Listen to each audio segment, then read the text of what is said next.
Good morning, good afternoon, good evening, wherever you may be. I'm your humble host, Mr. David Knoll, also known as Hawkeye Two Feathers, and I greet you with the love and the honor of the infinite creator.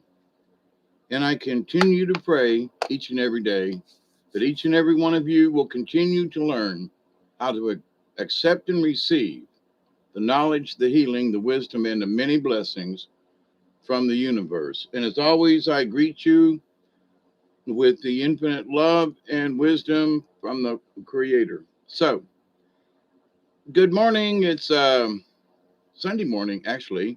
It's the 13th of February 2022. I think today is my sister's birthday. Happy birthday, Lynn. I'm going to call her later on just to make sure. And I wanted to call and chat with her anyway. But with that said, um,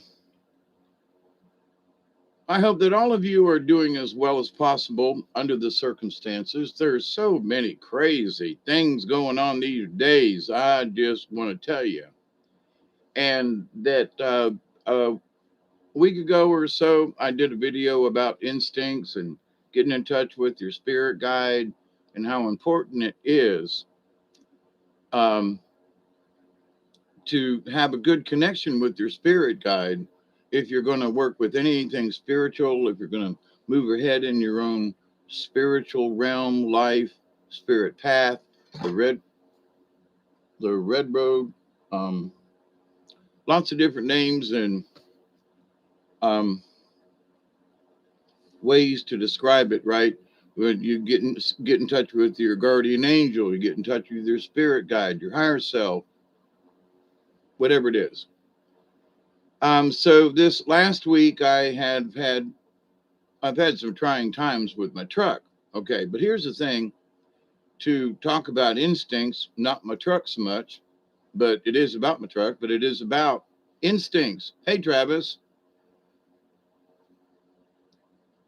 Mister, we're being so formal. Hey, Travis. But so I took my starter off because my instincts told me that when my truck quit running, I said, dang, it must be the starter because it sounded like it was going and all this, right? So, okay, took it off, took it to town, and they check it out and I go, oh, it's not your starter. And I'm like, yeah, it is. It's 24 years old. Okay. I want, no, it's okay. You just take this thing home. We just checked your battery and it's good too. Just go on home, put it back on your truck. It's going to be just fine. Okay. My instincts were like, Dave, go in there and give him this thing and buy a new one anyway. I didn't do that. I took this young man's advice. Here, go ahead, take this home, put it back on. It's good. You must have an issue somewhere else in your truck. So 10 days later, after climbing under, having people come over, having to pull extra favors, doing extra things, it's the starter. Went to town yesterday, got a new one, said, y'all crazy, don't even tell me it runs. Just give me a new one. $175 later with the core. I bring it home. It was too late yesterday. I didn't want to put it on. I was tired. Today, me and Doug are goofed around in the woods and I was just avoiding it, right? And finally, I went out and I said, screw this. It don't take me but a few minutes. I got all my tools. I know how to do this, right? Put it on, hooked up the battery and run. That truck's not only did the the starter run like a bat out of hell, just I mean, just like a lot faster than the other one spun. And after sitting for almost 3 weeks, after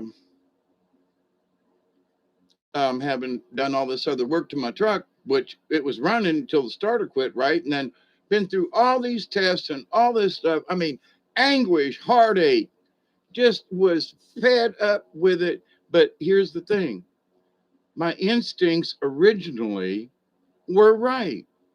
It after all this trouble, it was the starter, stupid, is what I said 3 weeks ago. That's what's wrong with this. No, it's this or that. You got a bad connection. It was the starter. So, hey Jody, how are you? And Travis, how are y'all? So, but anyway, my instincts at the store said, "Don't leave without a starter, Dave. You're gonna be back." I didn't follow that one. There were several things along the way in this last 7 to 10 days. I can't remember exactly, 8 days, 9 days. But anyway, having gone back to my original, friend of mine says, "Well, maybe the starter is bad." And I've got it on my truck. So we did all these things. Yes, it was a starter. Put this new one on.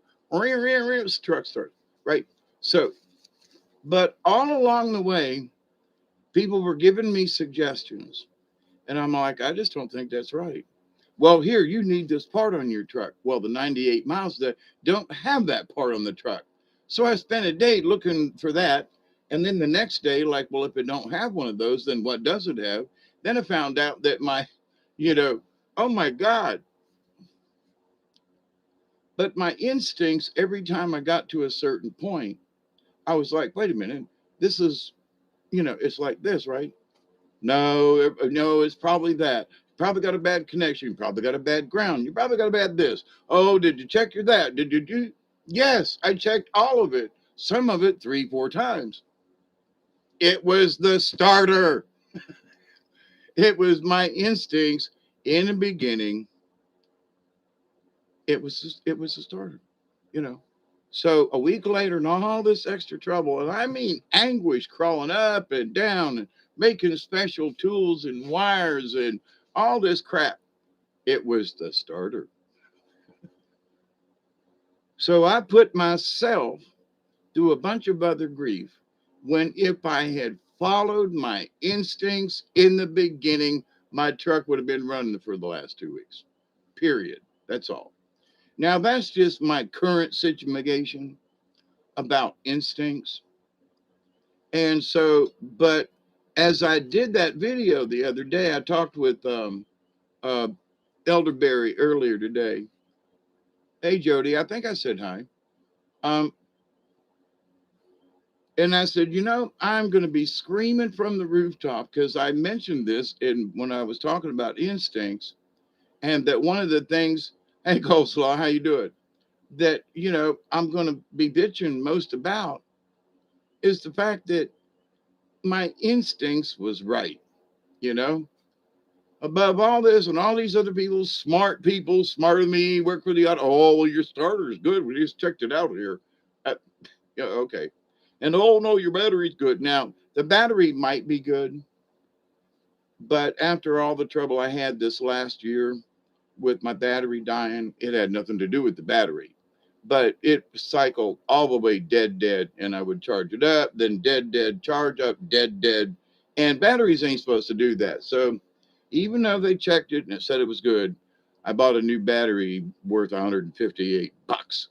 But, it was almost like that if that starter hadn't been bolted down, it would have jumped. It'd still be running. So, but anyway, um, so for the idea of instincts, as long as I've been at this, as far as learning how to follow my instincts, my gut was screaming at me. It's the starter, stupid.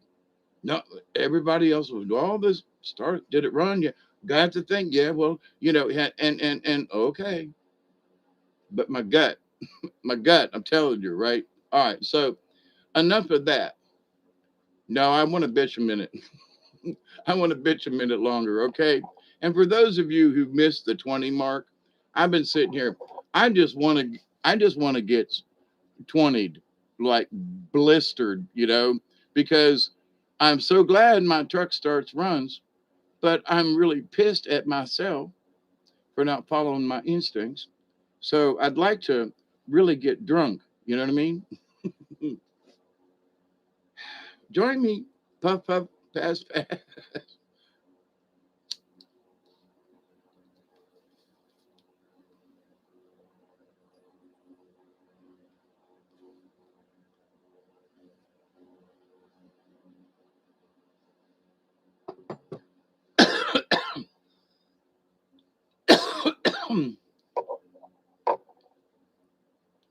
Hey, coleslaw.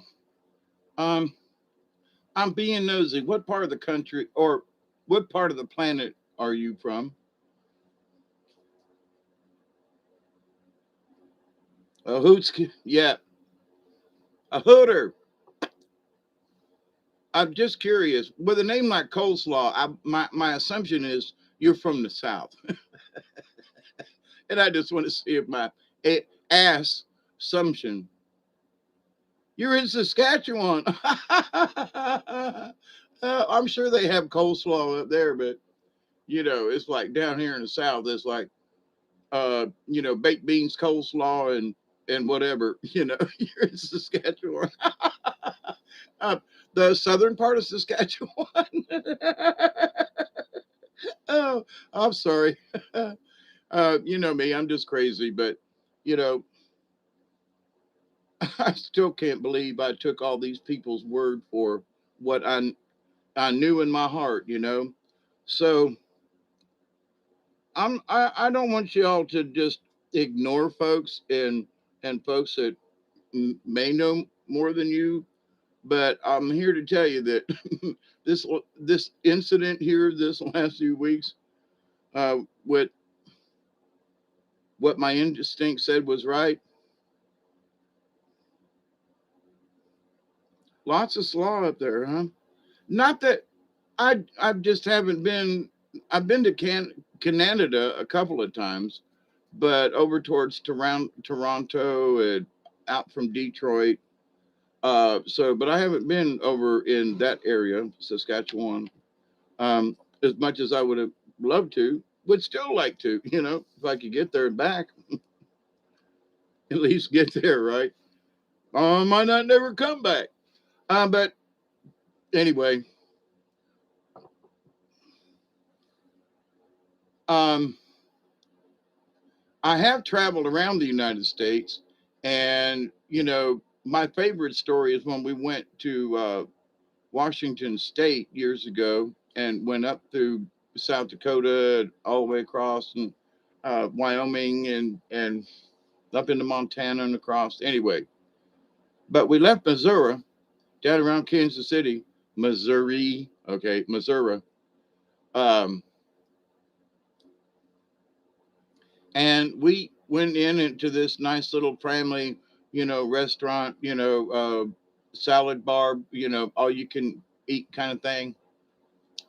And went in there and had a wonderful dinner, with coleslaw, and homemade, good, sure enough, homemade coleslaw. Um, Not this ground up stuff that you get at the Colonel, but and we had whatever else and big old buttermilk biscuits, and gravy and syrup and sweet tea. Got in the car and drove north and got to um, I think it's Sioux City, but anyway, it's in South Dakota over on the side over there. I always get it mixed up with another place, but I walk in there and it's like 4 in the morning or something. Truck stop, 4:30, and ask them, we want this, and some sweet tea. And everybody, all the truckers at the counter and everything, all look at us kind of funny. Now, me and my brother have been on the carnival all our years. Anytime we walked into a place, that folks like, you ain't from around here, are you? So, but anyway, the lady brings me a cup, a tea bag, hot water in one of them little, pitcher thingies,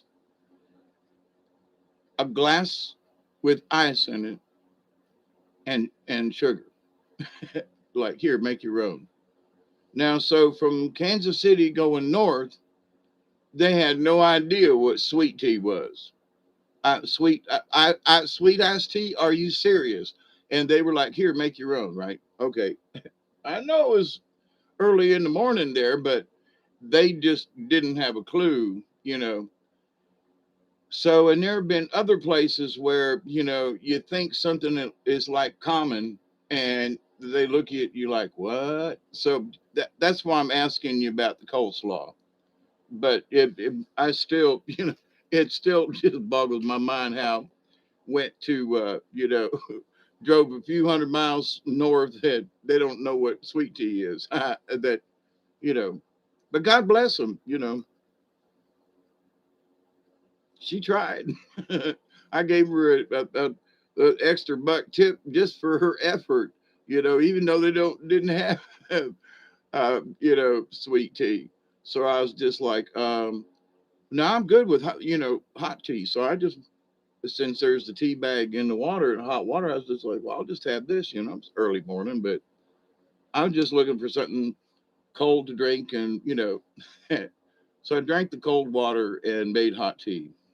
But anyway, so, but when you follow your instincts, though, to try to stay a little bit on topic for a little while, and it's not like um, this particular video is any special, like, woo, but it is a backup to what I discussed before. And, you know, having had my own karma and whatever and spirits whoop my ass because I didn't follow my own instincts. And I could have, should have, you know, caused myself and some of my friends hassles and, you know, and problems, and me calling them up and going, I tried this and I tried that. They said the starter was good. Well, what I should have done was just said, screw this, take it right back out. Please take me back to town. You know, I should have just, you know, I'll give you $40. Just take me back to town and let me straighten this. Well, that's about what happened anyway. A farming and mining province. Is there a lot of timber there too, or is that more in-ground mining? Just curious. But anyway, so but instincts. So I know there are folks out there now who are watching. Well, maybe not right this minute, but you know, currently, we'll say that are watching things going on with and yay Canada for the you know, you Canucks, you show them boys, you know, how to make a convoy and how to tell them, you know, how to tell them boys to shuck it and jive it. I remember years ago, the state of Georgia had some kind of farm thing. It was back the farm aid and all that kind of stuff. And there was supposedly convoys of tractors going up to Atlanta. And I was working at a radio station at WWGS in Tifton, and I got a call from the UPI, United Press International, wanting to know, say, you're a local boy down there, you know, right on Tifton, right on the interstate. So what's it like out there? And I was like, you know, so they're asking me these questions and recorded my answers and put broadcast me over. And, you know, David Knoll from South Georgia, WWGS reports that. And then they played my little answer over the wherever they were broadcasting it. So I was nationwide for a, a couple of hours. But anyway, so I kind of lied a little bit. I was like, well, there is heavy traffic on the interstate. That was true. And there are large trucks with tractors. That was true. But as far as there being like this convoy of tractors going to Atlanta, nah, you know.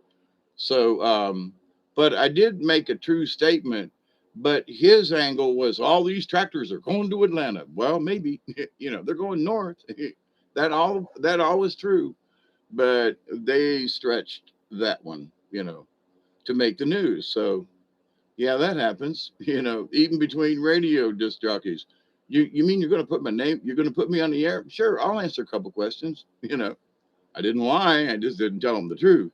Nah, there wasn't really no convoy. You know, nah, because I really wanted the convoy myself because of the farm aid.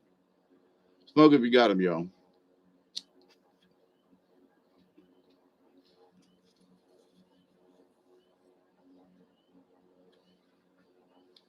So, but the interview on that I did at that time, way back in the 80s, or was it, might have even been the 70s. Anyway, um, I followed my instincts there, and it was like, I don't want to lie, but this is the first time anybody's ever called from like a major news outlet.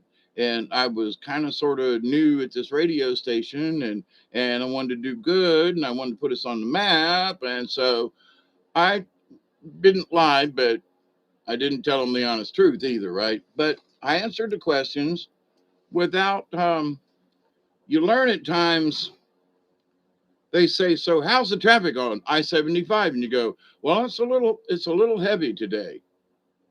And you don't offer any more information, right? Because then you can lie. And then folks will go, well, I'm on I-75 and I don't see where the traffic's really bad. I don't see a bunch of traffic tractors. So anyway, my instinct said, don't lie to this guy. Now that was long before I really knew what instincts were. So, but there have been times when I'm really glad that you state simple facts and to get you by. Let them do the spin, right? Not that it's good or bad, but I told the truth. He did the spin. So later on, when the program managers and the station manager, heard it on another radio station, they were like, "Why didn't you tell us that they called and interviewed you for you on UPI?" And I mean, I even think it was on the teletype. Local DJ in Tifton, David Null at WWGS reports that blah, blah, blah, blah, blah, blah, blah. And so, but what they said was, well, you should have told us because we're proud of you. But they also said, I heard the interview and they were like, you were very succinct in what you said, so we can't be held liable. And they were like, because they had been over by the interstate and we were all kind of keeping an eye on it, and nothing special that day, but it was the day the tractors were headed to Atlanta. So, but anyway, so for people,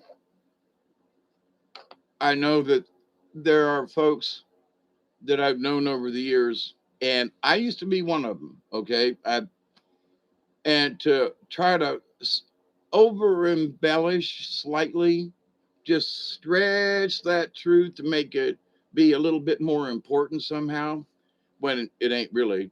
It may be important to you or some close friends, but to people in general, it isn't. So, but your instincts should kick in and go, don't lie about this. Don't stretch the truth. Don't make it any bigger or worse than it actually is. Could it be? Yeah, could. Don't put any special twist on it. Just tell the facts. And what is the reason for that? Because if you follow your instincts with whatever it is that you're talking about or telling, it tells your spirit guide and your guardian angel that I want to tell the truth. I want to be sincere with my instincts. I don't want to just make something up or whatever. No, I want to be sincere. So as you start using your instincts, and that's why for the last 10 days I just been mortified because I knew it was a starter. But anyway, but with that said though, there are people who are like, well, I should have known better. Well, then maybe you should have. That's not a negative remark, but pay attention to that. So, as much as I went through all this other crap and knowing it still ended up being my starter and not all these other things, that I'm like, that was an important lesson. I, in my old age, and sometimes my brain gets a little DTD sometimes because of all my head bangs. And I look at stuff and I go, this, I swear to God, I think I'm right about this. And so my brain gets questioned. Well, you're getting older and you haven't really worked on a vehicle in a while. And I have had some, some memory loss and more, some memory disassociation, right? So, but my instincts were still good, you know, and all along and several different things along the way in this. And so if you feel befuddled or confused or confounded with a situation, like I did, I just sat back the other day and I said, I'm going to do all this other checking and I'm still going to need a starter. So, but I made up my mind, okay, I'm going to make everybody else happy and myself. And guess what? It was the starter. But to follow protocol, follow all the advice that everybody had given me, and I was like, ain't gonna happen. But okay, spent a day making a special wire and checking stuff out. Spent time over here doing this and that. Okay. So, but if it's foggy or a little misty eyed for you, hey, Chloe, it might be that you are actually still are right. At the end of all these other folks telling you it was probably this, and you go, well, but I still think, and you end up being right. Now, I called one of my friends, and he was like, "It probably is a starter, but you really should check all this other stuff too, you know." But when he came and got me yesterday and took me to town, he was like, "I'm convinced. I'm with you." And I left the starter in, not to prove to him, but also to prove to myself. See, I tried this, ain't working. Yeah, you're right. I tried this. Yeah, now you hold the wire. Yeah, you're right. And so sometimes you have to prove to other people. Not that this was an issue with my friend. We just both work on all mechanics and stuff, and I was like, see, I tried this. See, right, yeah. So it was more of that he was confirming that I did all these checks and I followed all the protocol, and it was still the starter. But here, but my point is that there may be people that are really trying to help you and trying to guide you in the right way. All these people were trying to do the right thing for me. But, if I had just followed my own instincts and went, you might have checked the starter out, but I'm going to, I got enough money. I'm just give me a new one. And I'd have been done with it. No, it's good. It's got to be something else in your truck. So, whatever it is that somebody else is trying to tell you is wrong, if you go down the checklist with yourself, whatever it might be, and you go, no, I'm good about this. Now, but you got to be honest, okay? So, if you're following your instincts, some problems are multi-layered. So, you're good about parts A and B. C is a little questionable, and D, the answer to that is a result of A, B, and C as to what happens to the answer with D. So, but your instincts are really good with A, 98% with B, but you get down to part C of your problem or issue or whatever, and something just don't sit right. So you should stop and ponder that. Wait a minute, this is good, this is good. I've checked, whatever it is you're doing, right? A dilemma, taxes, whatever it is, right? And that it's almost 2 o'clock. Hey, Mossy man. Hey, I got your phone call 2 weeks ago or something. And I know you heard me when I was on, you were in the house when I was doing stories. And I was picking on you, but I was not mad at you. However, about calling, I was home that afternoon. Of course, my truck wasn't running and I couldn't go anywhere. So, but I was sort of anticipating your call. So, but it's good. I know stuff comes up. And so in case you thought I was mad or angry or whatever, nah, please. But it I love you, man. But if you do screw up like that and I pick on you, it's just all in fun. Okay, it's all in fun. All right, have one. Okay, I wish I could honestly share with y'all. It is 2 a.m. on 2/13/2022. And I think today is my sister's birthday.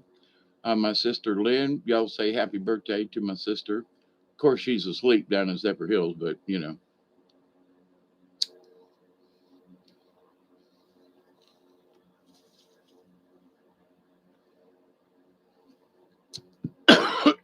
now there's something else about um, that gut feeling. Oh, that magic feeling, nowhere to go, nowhere to go. On sweet dream, get on the bag and drive that spear away. One sweet dream came true today. One, two, three, four, five, six, seven. All good children gonna go to heaven. One, two, three, four, five, six, seven. All good children.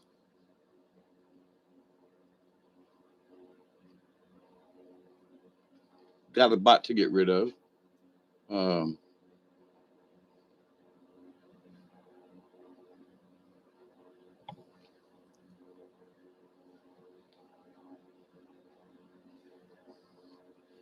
yep, there we go.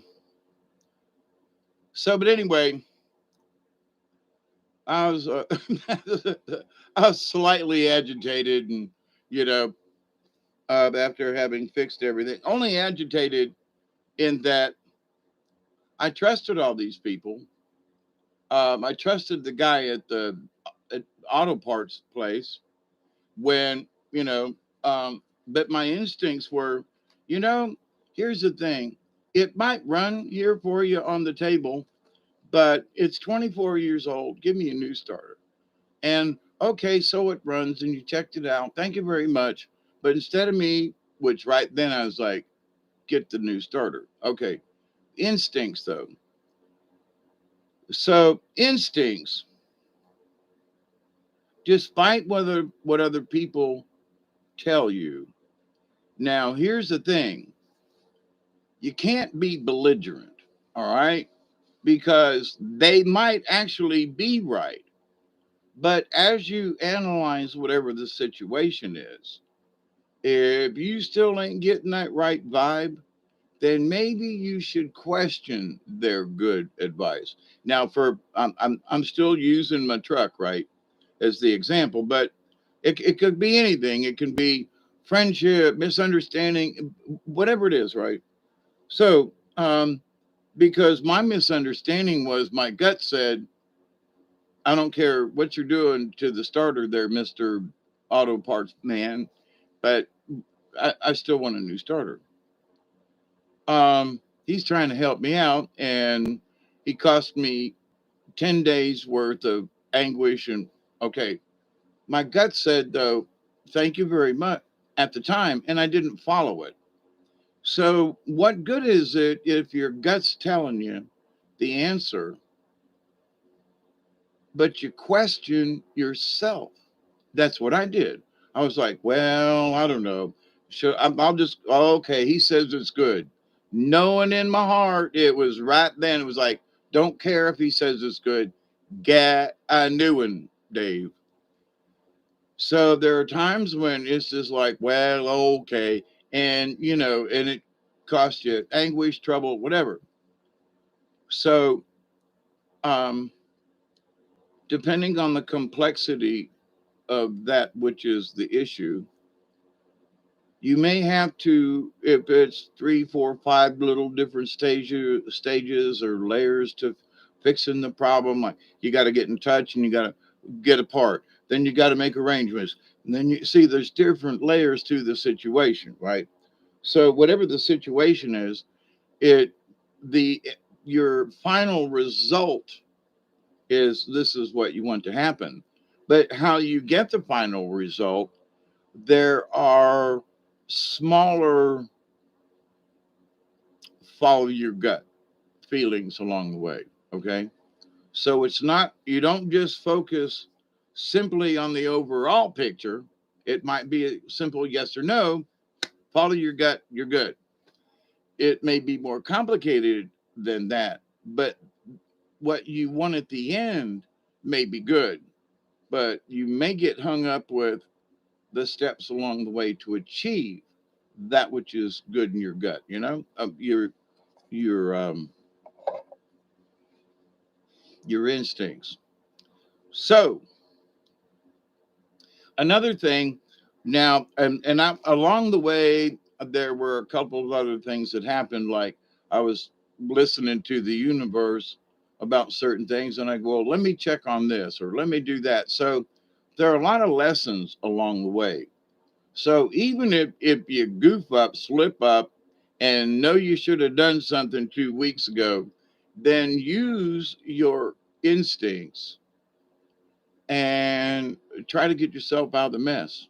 If you've tried all these other things and the answer is a new starter, then go there. Don't question it. Don't get mad. I could have went in there and fussed at somebody behind the counter, and because he sold me a part that wasn't in my truck, he told me my starter was good when it wasn't. You know, so I could go back in there and complain to the manager that this guy cost me 10 days and a lot of trouble. So you can't do that. You just can't. Because the guy who was trying to help me was trying to help me. So I can't be angry at that. So if Trump, pooey, it's easy for you to say, if someone is trying to help you and their advice seems sound and you kind of nod your head and kind of go along with it, it's not some outlandish, outrageous thing. And but that tidbit of advice doesn't fit, or hey Johan, how are you?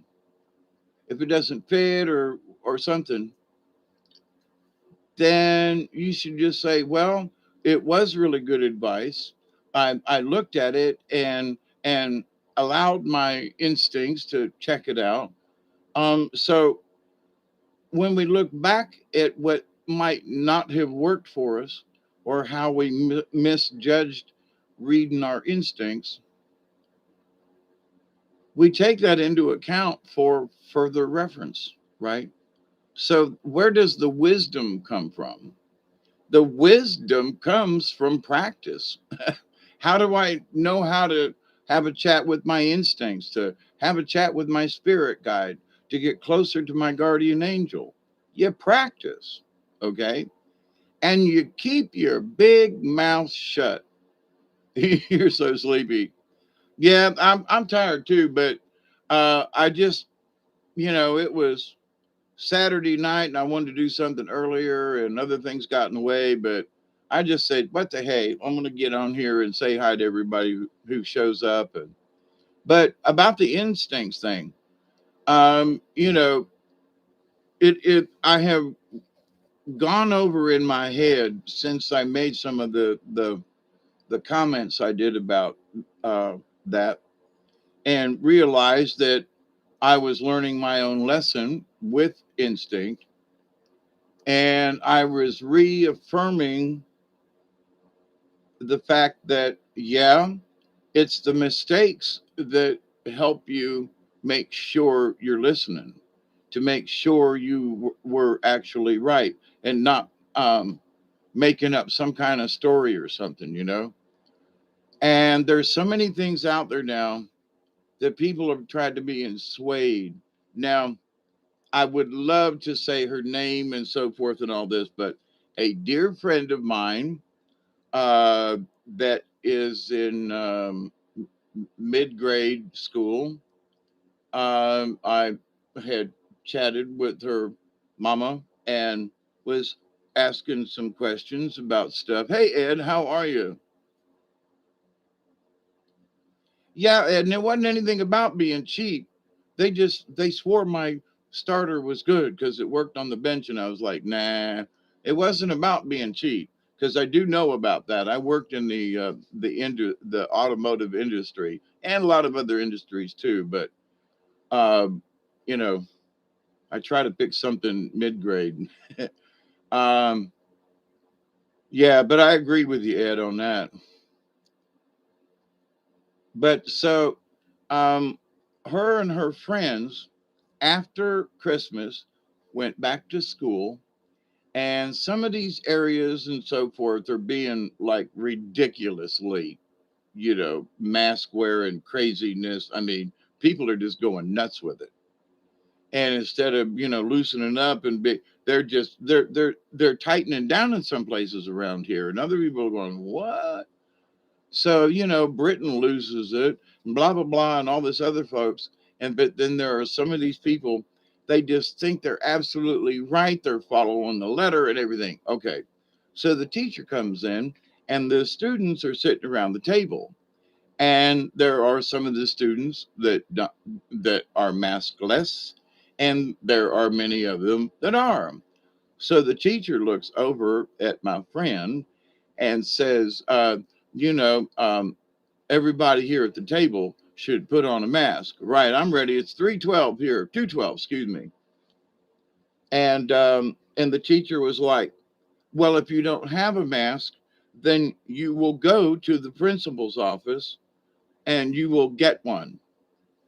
And the three or four girls who were not wearing masks and I just can't believe it. My friend looked at her and said, masks are not mandated. And so, therefore, we have the right to choose. And we four girls here choose not to wear one. So, we're not going to the office. And she said the teacher just looked at him and went, like, what? I mean, 13 years old, standing up for their rights in school. Oh my God, when I see her next time, I'm just going to hug her and swing her around and just, she is precious. Like, you go, girl. It's not being belligerent, but when the teacher's like, you will do what I say. And she was like, no, we ain't. but, and some of the other kids were like, well, yes, or no, or maybe. And she just said, no, we're not mandated to wear them. And so we're not.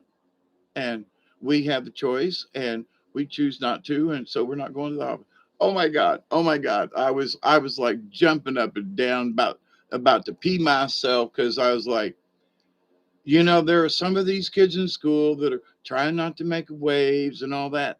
And then there are my friends, and I stand behind her and we've had talks that, oh yeah, you know, you don't be belligerent, but you state the fact. Sorry, there's no mandate. We're not, you know, where it's not being enforced, and therefore, and just state the facts, which she did, and backed the teacher down. She backed the system down. Her and her three friends. There is hope. You hear me? Whether it's a convoy or not. Oh my God, there's hope.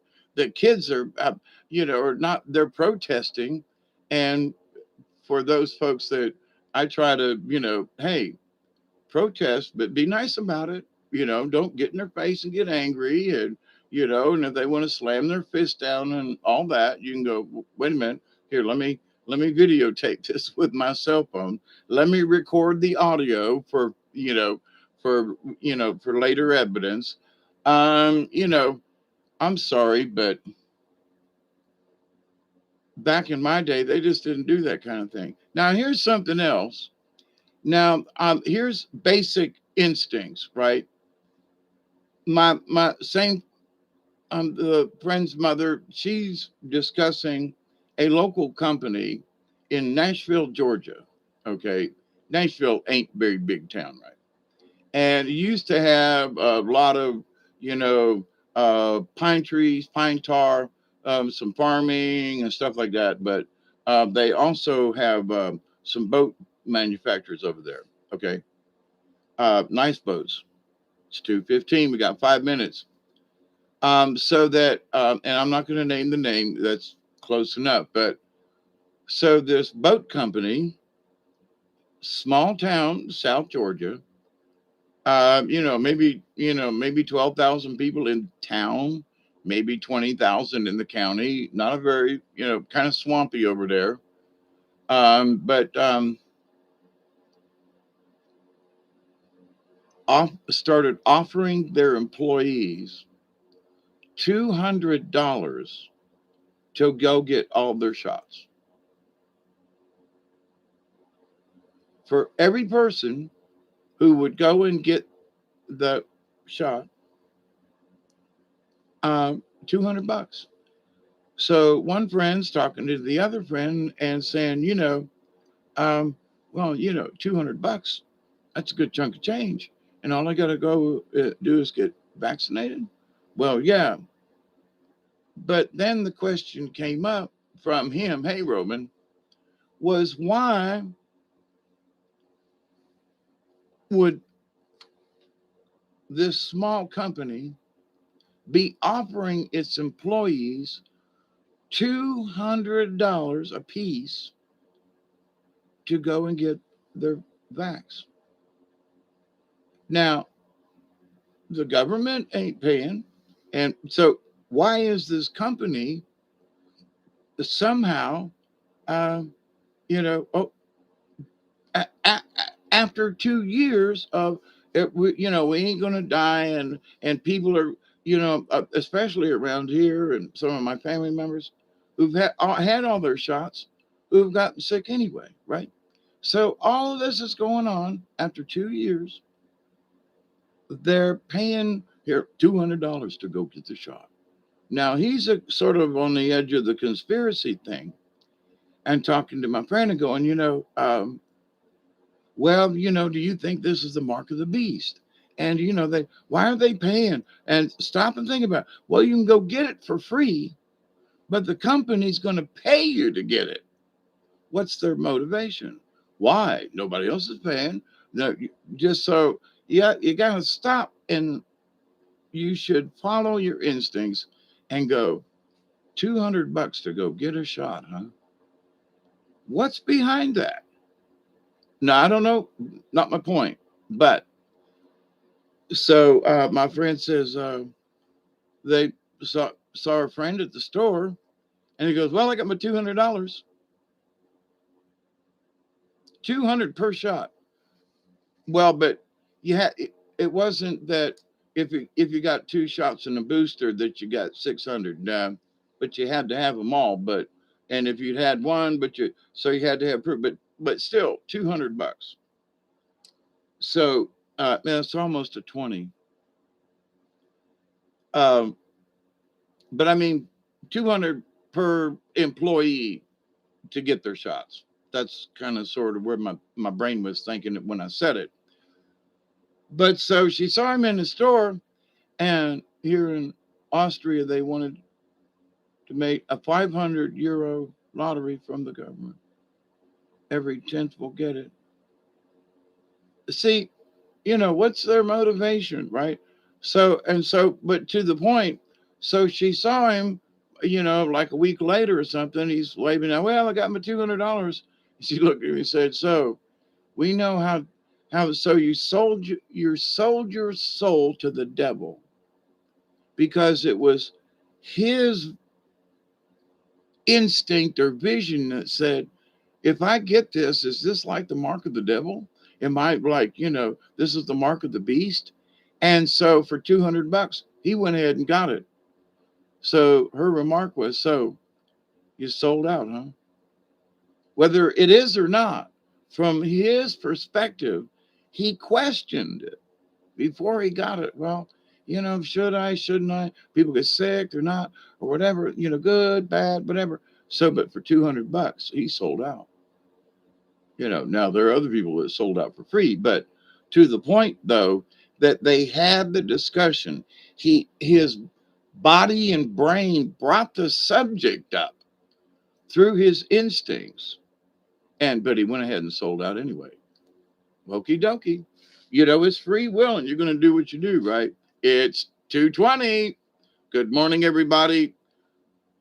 You're hanging out with Hawkeye Two Feathers and Friends here on a Sunday morning on 2/13/2022. So, cheers. Be safe, everybody.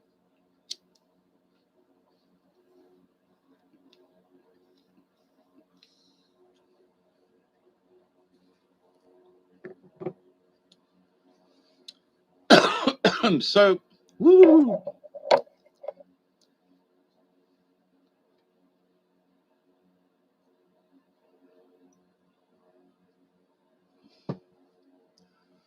Hey, Sheila, how are you?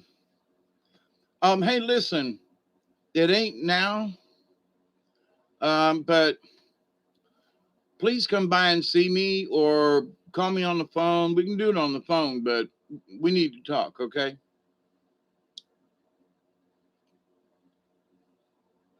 And it is kind of important, and maybe sooner than later, but it's not an emergency, and hopefully it won't be. I'll give you the gist of it, but I don't want to. And I had a couple of really bad days the other day, and I quite honestly thought I was going to die. Okay, and nobody knew I was sick. I didn't know I was sick, and by the time I figured it out, it was 2 days later, and it wasn't just sleeping. I was sick. So I realized that somehow I need to be a little more proactive. So some of my good friends would like to meet for few minutes at some point in the future. So you will know my friends, and if anything happens, and they can't get in touch with me, and that since you're my neighbor, maybe come over and see if I'm really sick or not. But that y'all should exchange numbers and know who each other is. That's my other friends going, Dave, you need to introduce us to your neighbor over there because it's an hour for us to get to you. Oh, and I don't know what it was. I don't get out much, Ed. But well, it's been last week. And I mean, it was bad. I could not think of anybody or call anybody, or I just wasn't here.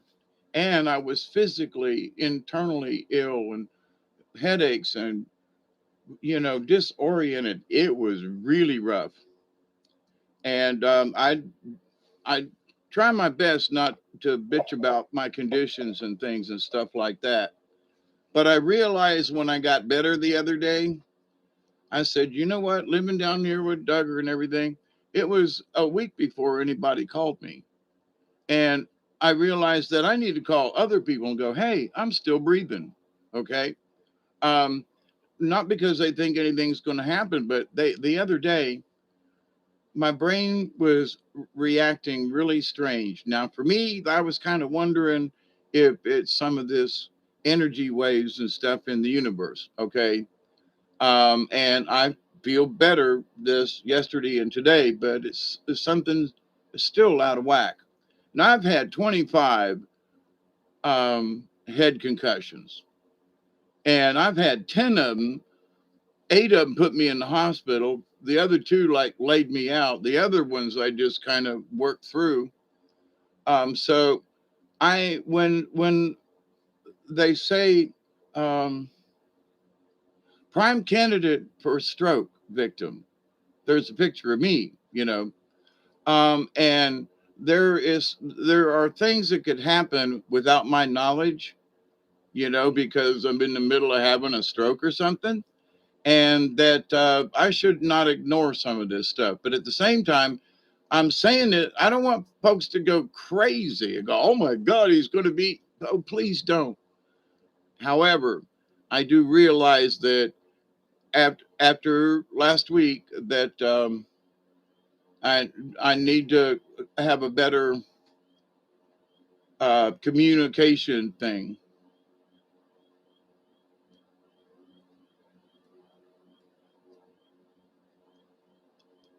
Darling, I couldn't call out. Okay. I couldn't I was that sick. I couldn't do it. 36 hours. I was like, I didn't know what to do except just hunker down. Very not aware, but it's the fact that I need to let people know if it ain't but I send uh, elderberry. We talked about this the other day, and I said, every day I'm just going to send you a text and say I'm still breathing.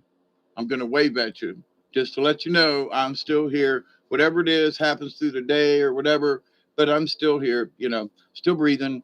So um, it's not a panic situation, but I realized that, oh crap. Um, I just need to wave at folks once in a while and say I'm doing okay. But it scared me. It honestly did.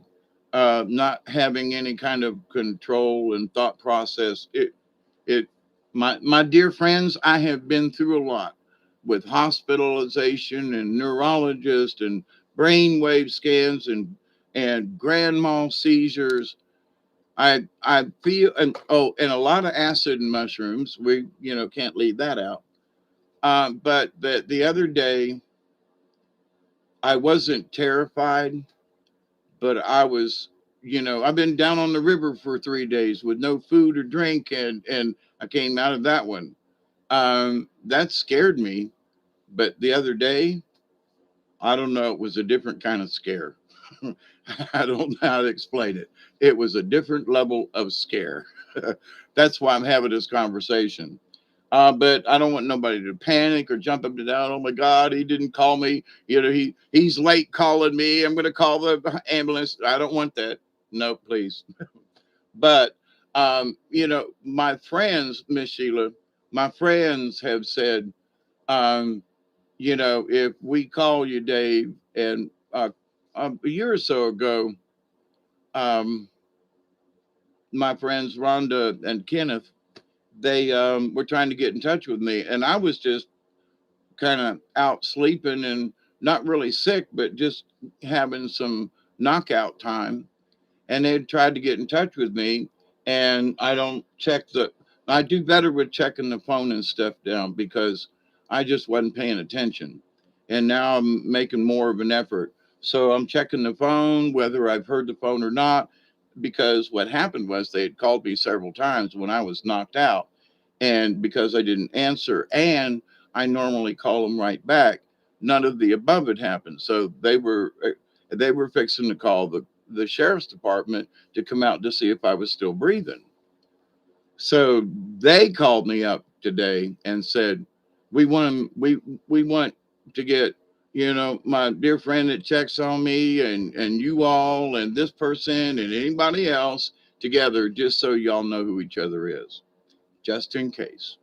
And that makes them feel better. And I've known them for over 20 years and their family, and well, 22 years easy. So that they worry about me, and if y'all can meet or have exchange phone numbers so y'all know who you are, that's their request. But thank you, Miss Sheila.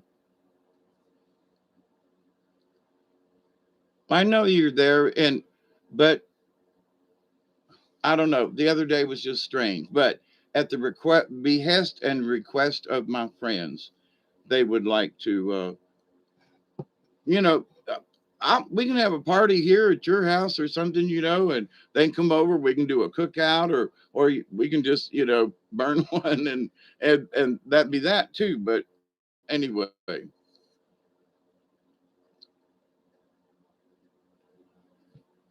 you good people and they good people. So instincts told you I was in trouble. I may have had a touch of the flu. quite frankly, because of the hot, cold spells, but it was the way my body felt inside my brain. And the it was like I was on a really bad acid trip. And I've been on a couple of those. And I'm like, no, I haven't had anything to give me acid, to act like that. So the whole experience was very weird. And part of me's wondering, hey, SD, how are you? Yep. Don't know what it was, but I'm on the other side of it. But now I'm going to try to explain this. Having had all these brain injuries that I've had over the years, what you got? Yeah, and they'd like to meet you too, honestly. So we'll work on that. And they just called me earlier tonight, and they were like, Dave, because Kenneth took me into town yesterday to get the starter and everything, and so I called him back, and they were like, we love you, and you got to do this for us. And I was like, okay, we got to meet. Okay, that is a good idea.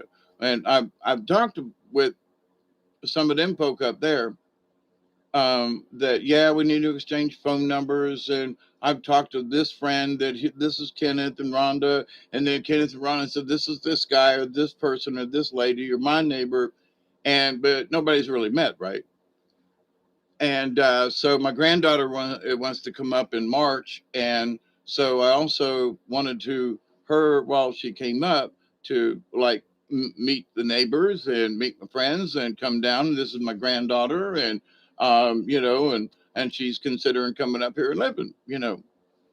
Introduce you to my family around here, and so if you do come up here, it won't be like you don't know nobody. You'll at least know my friends and extended family. So, but my instinct told me the other day, Ed, in this same thing, was that Dave, yeah, you got it, yeah. Oh, you've been on the river for 3 days. Oh, you've had yeah, okay, but whatever is different now, there's something different, not just in my head wise, but just I don't know. I actually part of it is in my own self realization. I realized that I have been lying, flat out lying to myself. And in by lying to myself has been lying to other people. How you doing, Dave? Oh, I'm fine. Been a little over here. When actually I might have had 4 days of just pure crap, and not being able to speak or hardly walk, or you know and so my spirit guide, after talking about instinct and everything, that other video, I realized that I talk about honesty. You got to be honest, especially with yourself. And I got slapped around a little bit, and they were like, Hawkeye, Dave, you're lying to yourself. About what? About how you're actually feeling. Well, yeah, but I get over it. I've been sick all the time. I've had this head condition for 15 or more years, and yeah, but you've been lying to him about that too, haven't you? Well, no, I get by. Yeah, but you've been lying to yourself. Well, I'm still here. Yeah, but you've been lying about it. You've had more bad days than good, Dave, and you don't tell anybody. I don't go to the doctor anymore, and I have been lying, and I need to stop doing that for myself. And it's not to alarm folks, but I've been stretching the truth about my condition. But it's because I don't want anybody to worry or put me in, well, we need to take you to the hospital right away. Well, I would agree with Barry as we were talking today. I've had so much bad shit happen with neurologists and hospitals and brain injuries. And quite frankly, young children, hold your ears. But I'm quite frankly, I don't trust not one of them goddamn motherfuckers. Not one of them fuckers of them neurologists. Not one of them. Okay. So one of the last things I want to do is have to go to a neurologist to get a brain scan or see if there's anything honestly wrong up there. Um, but in general, I just know I'm getting old. But after having gone through a couple of things, it was like, God, I hope that wasn't a mini stroke. Holy shit, that would really suck. You know, I had to have and not be able to speak. And so it was kind of sort of, I don't know whether or not it was a warning, but the way my brain was acting and not being able to speak to the dog and I was like, Now I don't feel bad after it. It took me a couple of days, but there was a lot of other stuff that was going along with it. But in being honest and being brutally honest, and I share damn near everything with y'all. And sorry about my cussing, but folks well, you need to go to a neurologist, and I've been to several of them, and they all think that they know the answers. They have no idea what it's like to have a concussion, you know. But anyway, so um, I I appreciate. I swear to you, I appreciate you more than you know for your concern and your prayers and everything.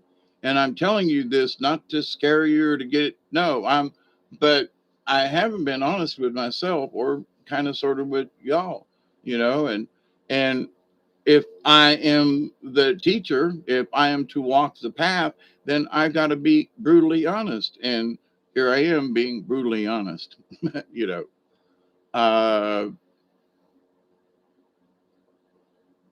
Because my spirit guide told me to.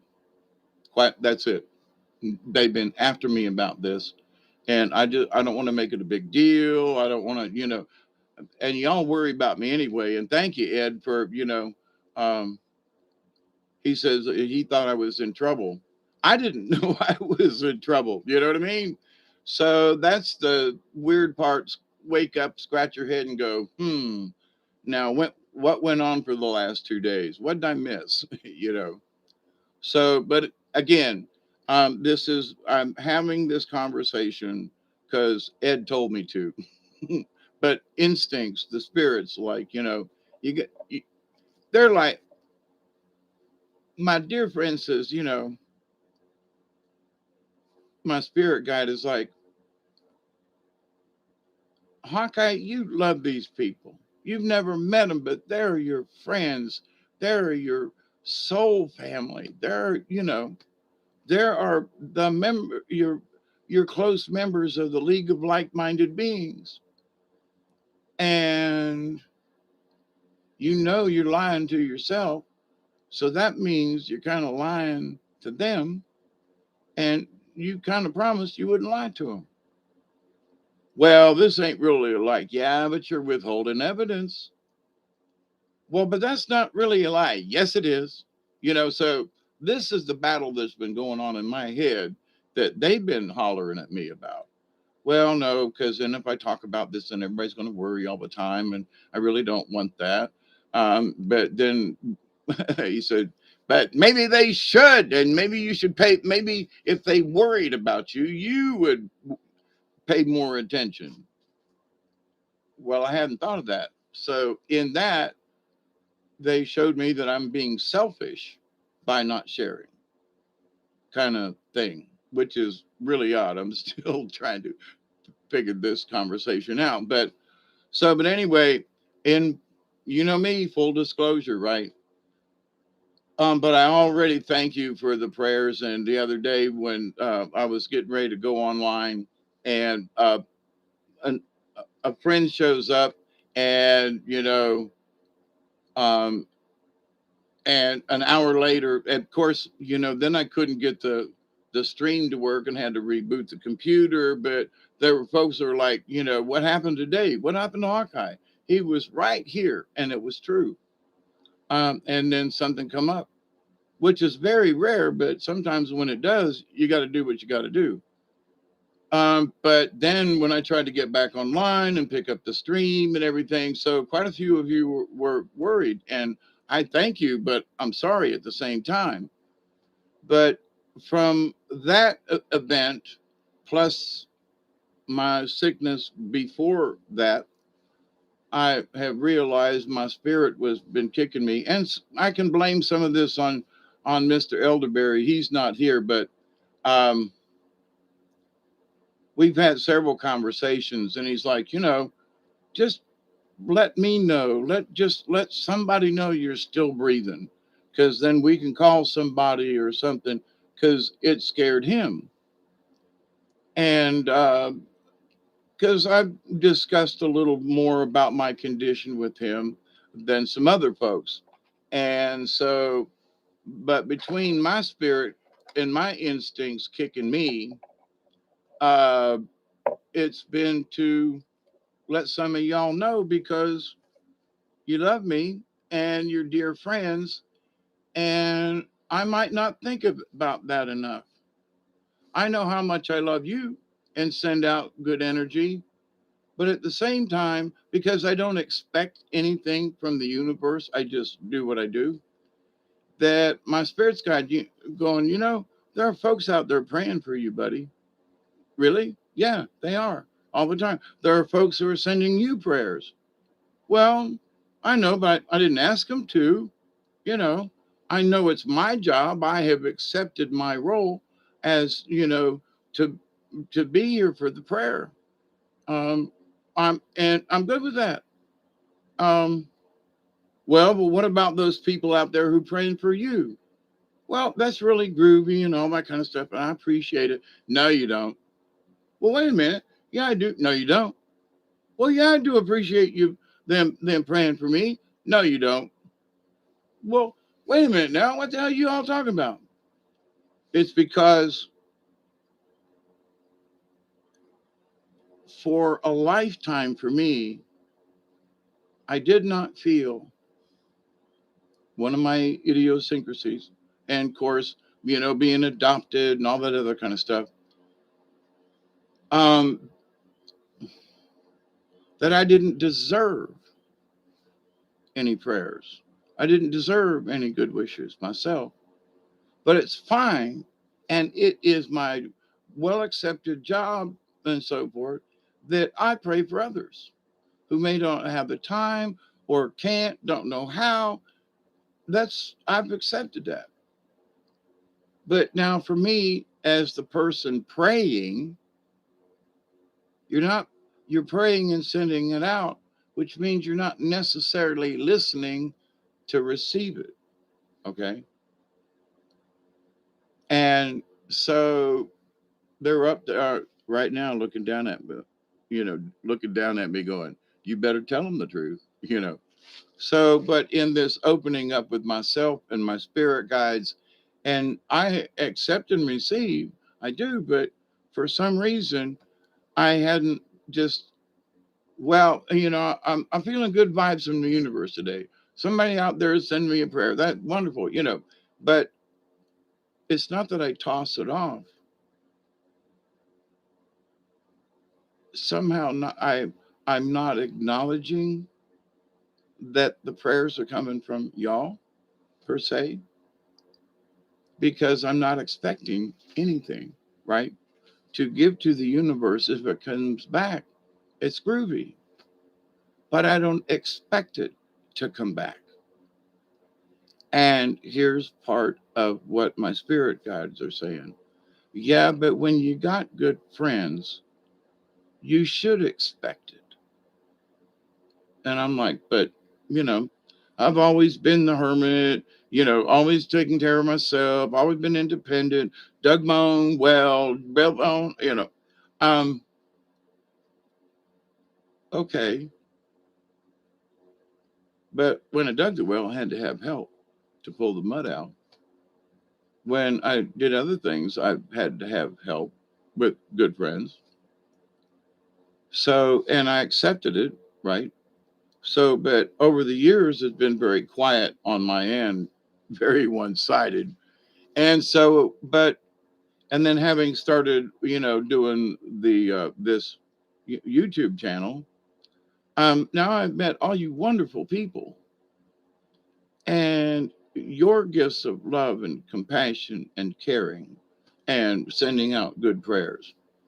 And it's not like I've ignored it or anything. It's just that there's a very subtle part of me who is just like, yeah, okay, Well, we sent, you got a bunch of prayers from the group today. Oh, really? Yeah, well, okay, thank you. And it's almost like afraid to accept from y'all versus, well, there's stuff out there in the universe that just comes. Yeah, but then there are blessings from your friends and neighbors and colleagues. And somehow it, I haven't really caught on to that. And they have been my spirit guides have been reminding me, and that Hawkeye, there's a lot of folks out there praying for you, and you don't even know it. Well, good, okay. No, no, you're not listening. Yeah, well, thank you, everybody. You ain't listening, Hawkeye. They're sincerely praying for you. Oh, wow. Now, to me, that's a heavy deal because I'm like, I love you all. You send me good wishes and all, and I try to get into it any more than that. In that you all send me good energy, fine, good, accepted. But then they were like, nah, you don't understand. There are folks out there. Dave, pay attention. There are folks out there praying for you. What? Well, but it's my job to pray for them. You ain't listening. Oh, wait. Somebody's actually sending me, like, yeah. Oh, it's a different kind of an awareness. It's easy for me to send it out. It's quite frankly, it's I'm almost embarrassed to um, admit that there's somebody praying for me. Well, I sent you prayers. Well, okay. It's not that you embarrass me. I'm embarrassed to accept it, or that somebody like for me, because I was given this. I ain't worth it. You're not worth a blessing, Dave. You're not worth the time for Jesus or whatever. And then my experiences with Mother Mary showing up and having had faith in that, especially the last time, in that do this because, and everything will take care of itself. So in this my own shaman journey, my own red road, what is my lesson in this? Well, I hope other folks accept my prayers and good wishes and so forth, but I ain't paying attention to it. And by not paying attention to it, it's almost like disrespecting the prayer that was sent. Now I can't, my brain is so frazzled and off on tangents a lot of times to where it's honestly hard for me to distinguish.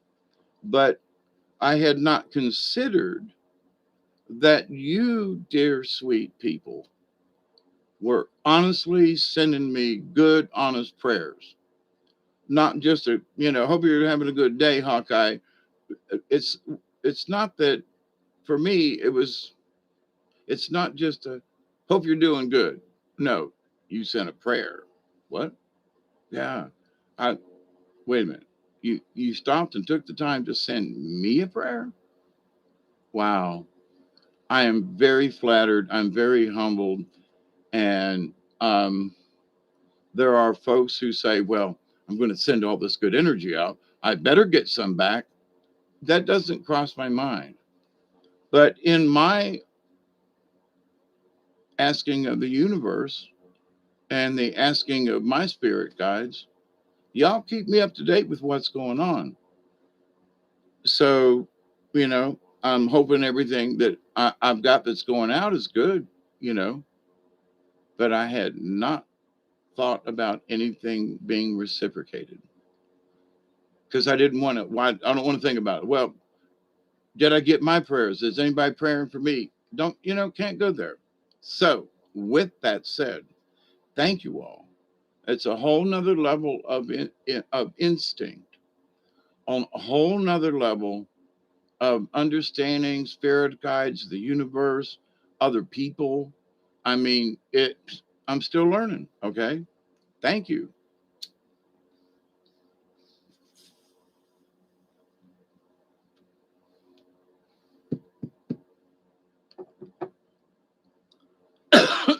So way back in the day, there was a person that I loved, was worked in theater. And it was like when I first got like, a halfway decent part in the play, and people were like, "Oh, you're really good, Dave, at everything," and your head wants to swell. And it was like you don't know how to take a compliment, and so, or you have to learn how to take a critique as well. So, and both of them are important. So, a compliment can be like a critique, but how you answer. Oh, I loved you in the play. Yeah, I really did a good job. Wasn't that funny? Eh. It's thank you very much. I appreciate your compliment. So the dignified actor will go up after a show, shake hands, and say, thank you very much. I appreciate your coming. Versus, yeah, bragging, yeah, but kind of you can't do that, right? I think you have a bit. I think you haven't been the same since you came back from the holiday you were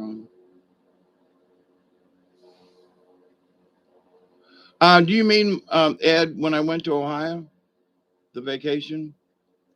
Oh, it is true. I haven't been the same, because there has been a lot of stuff lifted off my soul after meeting my brothers and sisters and so forth, and having aired out all that out.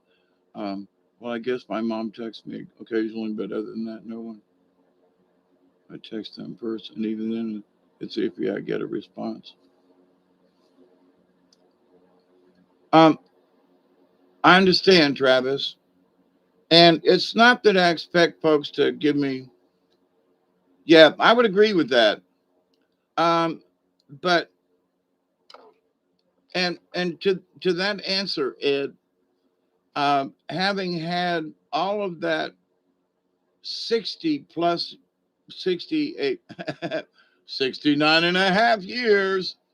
Uh, well, it wasn't quite 69 at the time, but I got to keep the running joke.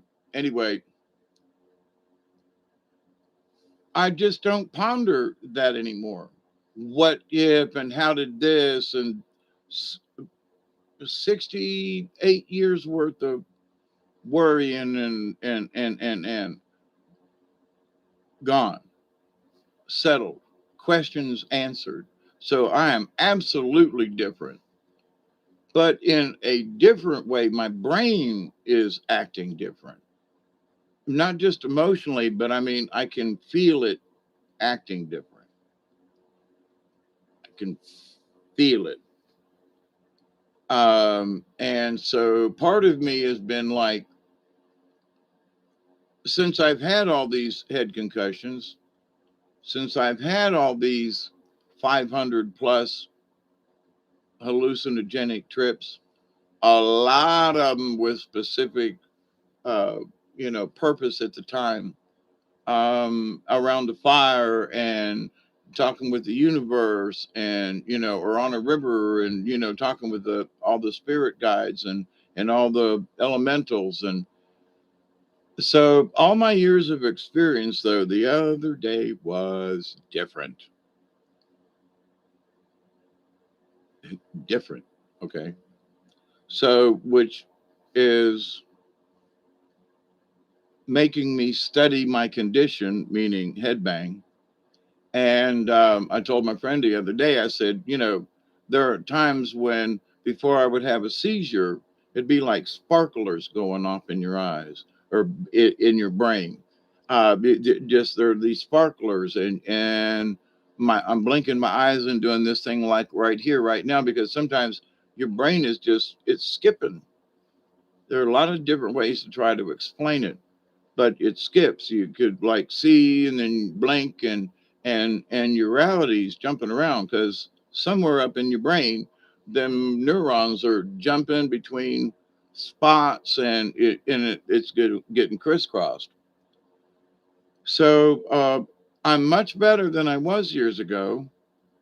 But I still have those moments, right? I still have brain issues. As much as I have gotten better, I mean, I literally should not be here talking with you. I should not be, I went down on the river with Duggar today because I just needed to not be worried about whether the truck was going to start or nothing, and had a great time. Tired as hell, but 2.5 hours of stumbling through the woods and climbing over trees. I loved it and miss it. So, you have to step out from your comfort zone. Well, I don't know. I should go work on the truck. Eh, I still worked on the truck and it started. I'm in a better mood. It was the starter. But at the same time, though, my instincts said, you just need to go take a walk, you know, for whatever reason. But the the brain injury and trauma, the sparklers going off, and um, 1 minute you're like, oh, look over there, and the next, your brain just literally, as you're speaking, oh, look over there, part of your brain goes off, and you can't see out of this eye, and the other side's going, whoa, here, and you just kind of pause for a second, and now see, this is where I have lied to people because I've been walking with people and they go, they don't know because they've covered it so well that I just had a whoop de doo and um, really spaced out like King Kong spaced out. Not a Minnie Mouse space out. So I just correct it, stand still for a minute, and fake it. And a lot of times, most of the time, nobody knows. But frequency changes in those conditions, and being honest with myself and you folks and being sincere and all that. There's a lot of stuff tied up in this. But the biggest thing was I've been lying to myself and to others because I don't want any special attention. I don't, I am trying to be humble in life, and my spirit guides are going, look, dude, um, there are folks out there that, whether I wish to admit it or not, that I've helped folks.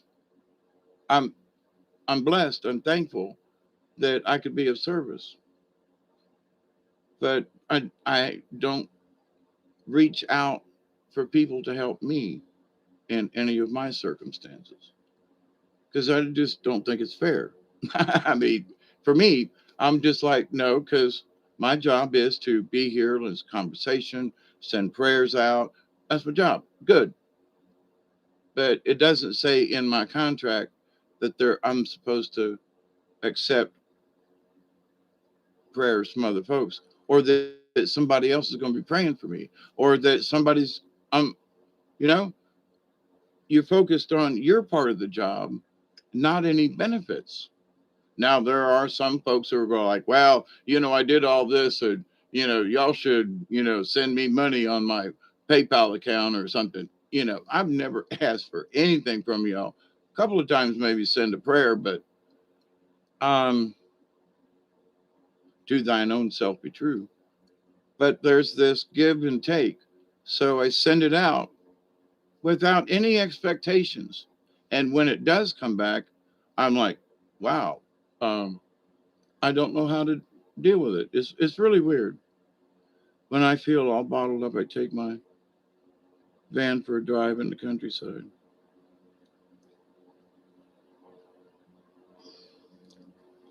Now, I want to talk about something else because having to do with brain injuries, not so much okay. And I'm asking this because I know we're going through different kinds of shifts. I know we have been getting bombarded with solar stuff. Our magnetosphere's been going like this. So, someone like me who's had their brains rattled a number of times, and there are times when I can literally hear music I mean, audibly, I can hear music.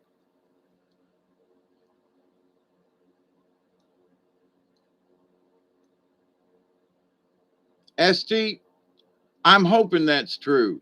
Okay. I am. That's where I'm kind of leading, but it was the way it happened, how it happened, and what went on in my brain, having had all this other trauma after all these years.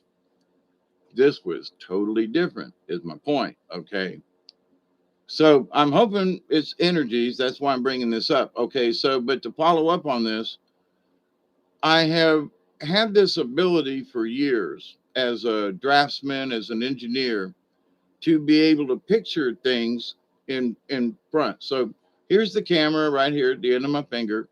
But there are times when there's like this clear screen, but I can see stuff on it, like you see in the movies. I've talked about this before. It's almost like having a visor, but there's no visor. But I can picture stuff out here and rearrange it. And sometimes it's numbers. Usually it's a figure or a picture or something I'm manipulating. I'm trying to express or something. Anyway, whether it be a tool or a house or whatever. So I can see these things in here. All right. So, but it's usually just visualizations of stuff. But since the other day, there have been like, it's really hard for me to explain this. Okay. But so I'm looking, I can see out both my eyes. But now there is this, I can see underneath the bottom of this cigarette pack and I can see past the cigarette pack. All right. So I can see under it. But this part is in my field of vision. Okay. Now, the cigarette pack, I can see through it. So there's something in my vision. This eye's good. It does once in a while, it bleeds over into this other eye, but it is mainly or this eye. Okay. I'm just using my left eye as an example. So here's this blue, and there's been a green-ish color. It's not too far off from part of the blue on this. But anyway, so this eye has got, I can see through it now, but it's blue, it's green, it was orange for a while, and it would pop in, pop out, slide up, slide out, and be just annoyingly in the freaking way. But while this was happening, I could still see, but literally I could see a corner of the color, like there was somebody was. For those of you who may not have worked in theater lights, they have white lights and they put these colored gels, they're called, in front of the lights to project whatever color they want on stage. So it's almost like somebody had a, a corner of a gel that was hanging down into my field of vision. I could see through it, but then everything else was clear. Then it would go away. Then this eye would go wacko, and things would.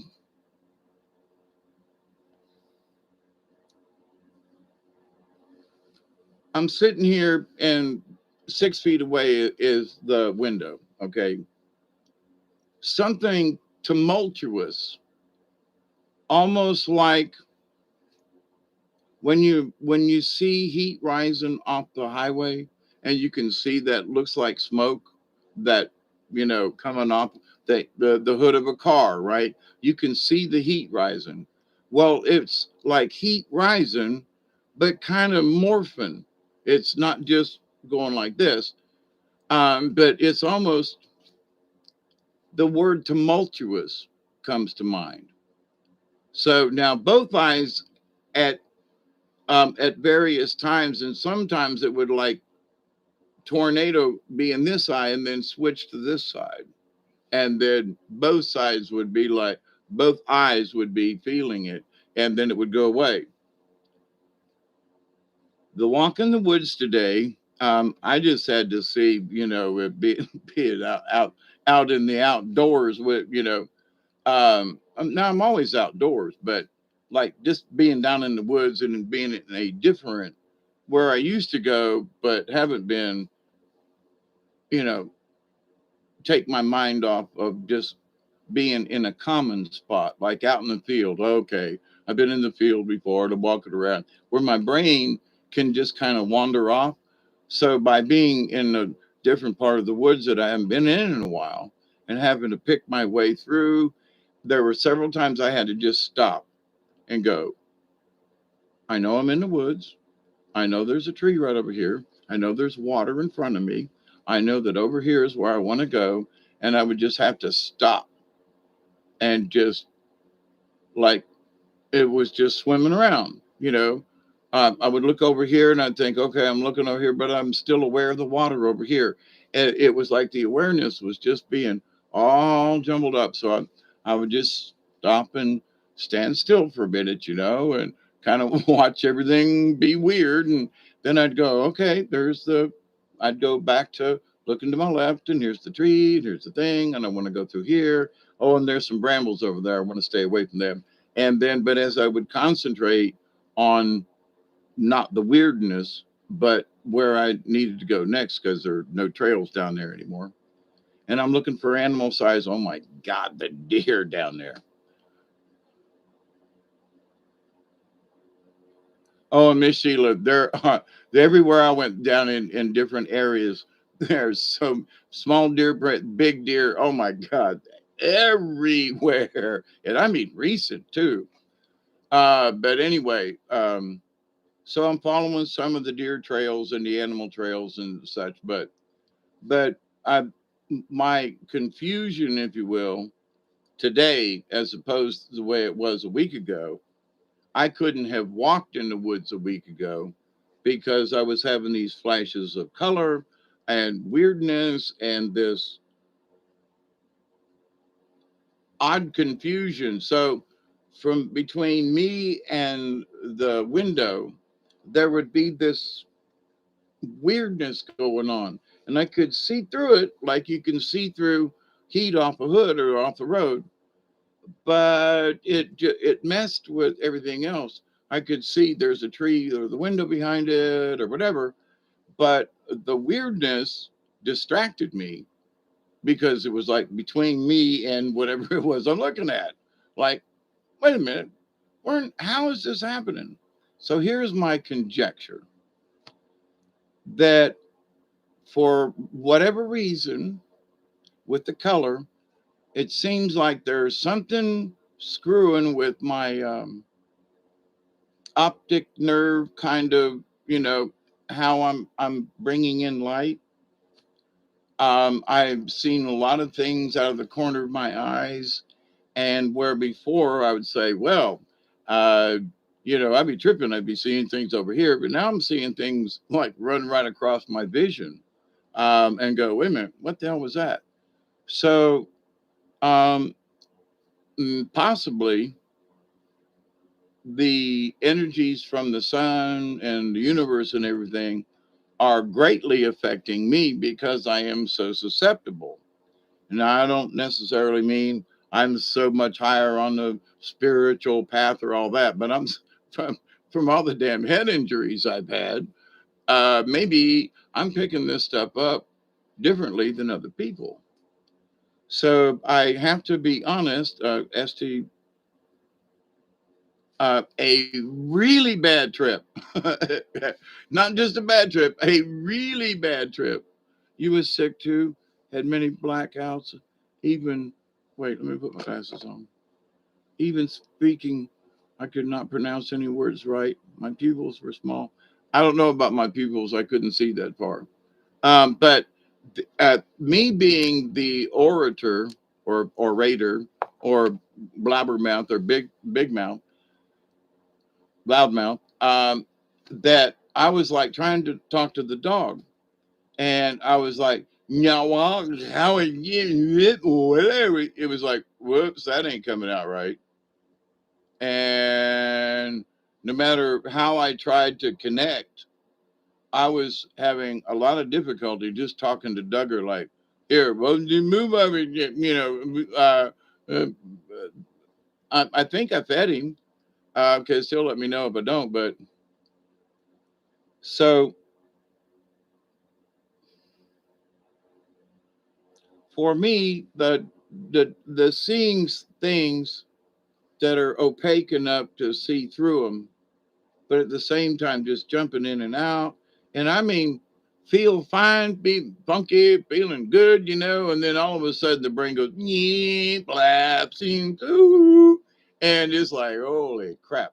It's like somebody put a kaleidoscope between me and everything else.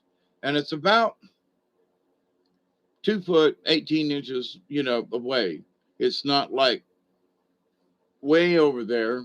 It's within arm's length of my field of vision. You can't see my hand. But between me and the camera, which is about, you know, so far away, but um my curiosity, the reason I'm saying this also as a description of trying to explain what it is that's different in my field of vision, why I've never experienced this except on really bad trips, and I'm not taking anything that should be making me trip. So for me to be seeing and experience this kind of stuff, that's the reason for bringing it up, right? Shit's different. It ain't the same. Something's changed. Now maybe it's the veil. There's some other kind of strange spiritual things going on too. So it seems like there are some orbs or spirits that are actually like trying to show themselves to me. And so, having always been the empath with orbs and spirits and stuff like that, to actually like starting to see them. So, but that's one of the highlights, not highlights,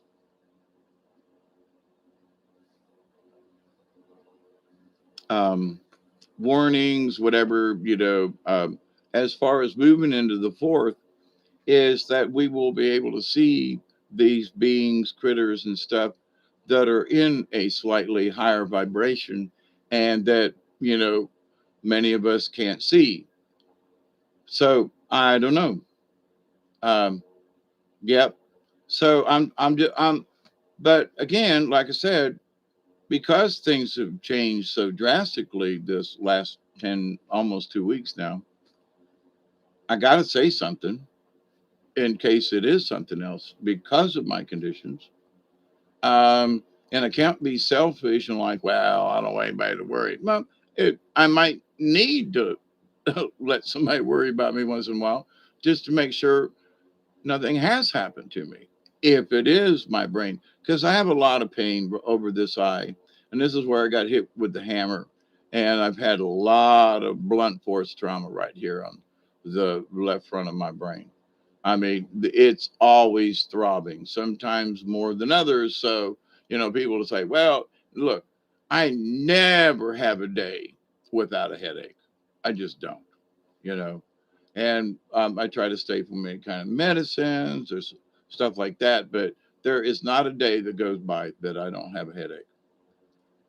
So, that I lie about that. You feel and go, oh yeah, I'm just fine. And my head would be going boom, boom, boom, boom.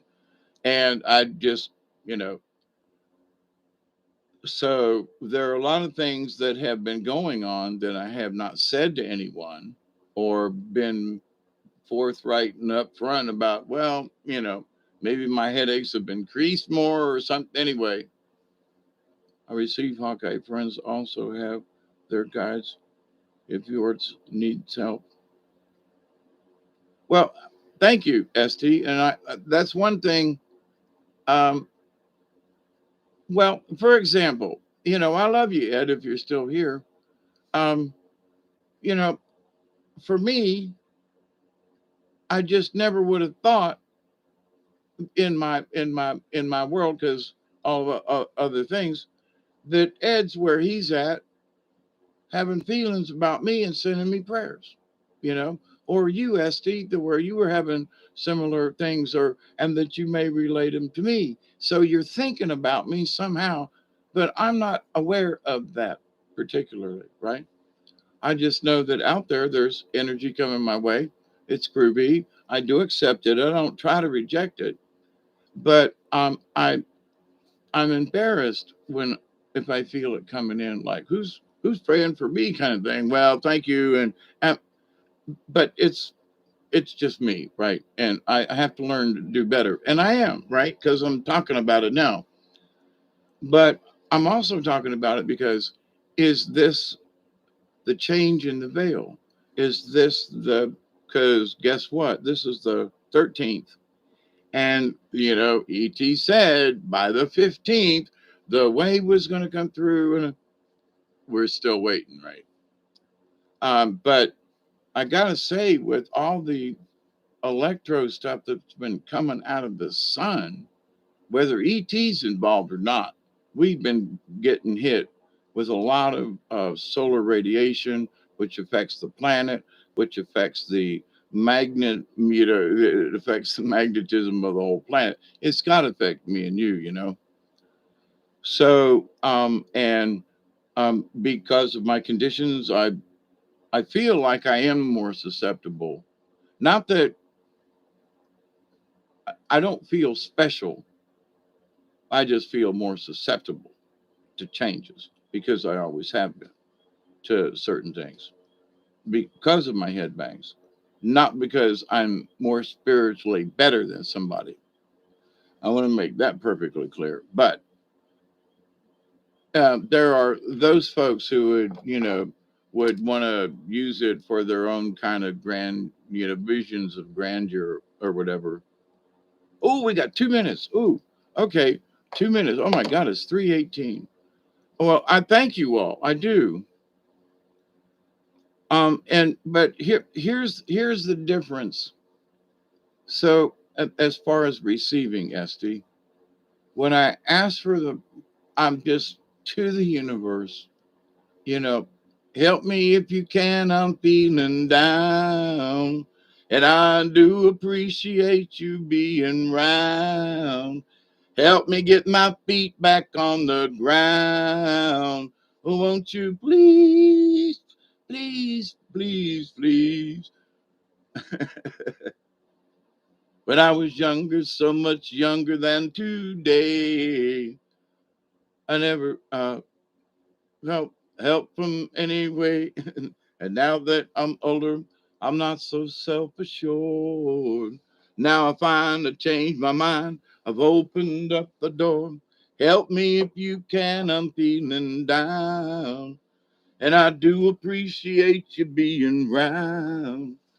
Help me get my feet back. Y'all sing along. Won't you please, please, please, please? Oh, yeah. Ooh. Okay. But anyway, so I'm still learning. Um, I just dropped something I shouldn't have. But anyway, um, shame on me. Ain't paying attention. But so for The accepting from the universe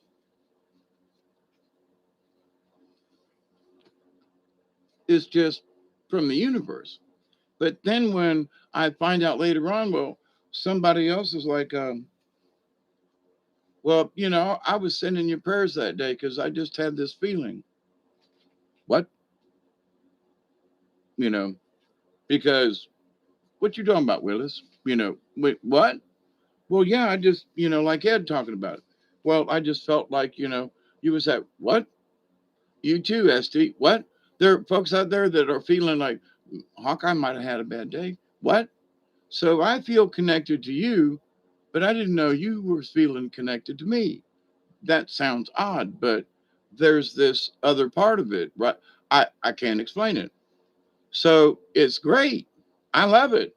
I, I, I've been paying attention to the universe, but somehow I was leaving y'all out of it. But you're part of the universe. It anyway, because I just accept it without question. Um, I haven't considered where the prayers are coming, who was directing these prayers towards me, who were having feelings, and so here's another layer of awareness, on my part.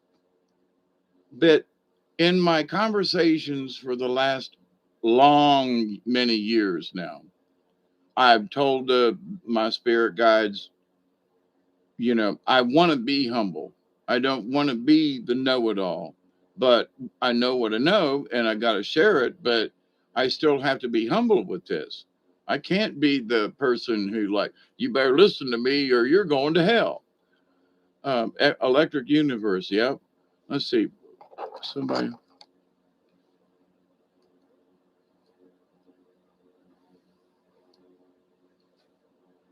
we are all are.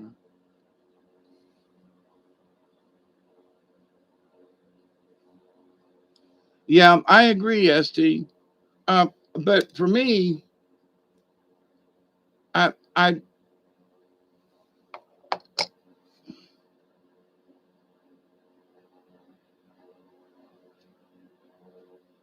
for my role, my journey, whatever, it was just supposed to be me praying for other folks, not the other folks praying for me. I mean, and it's just been like, what?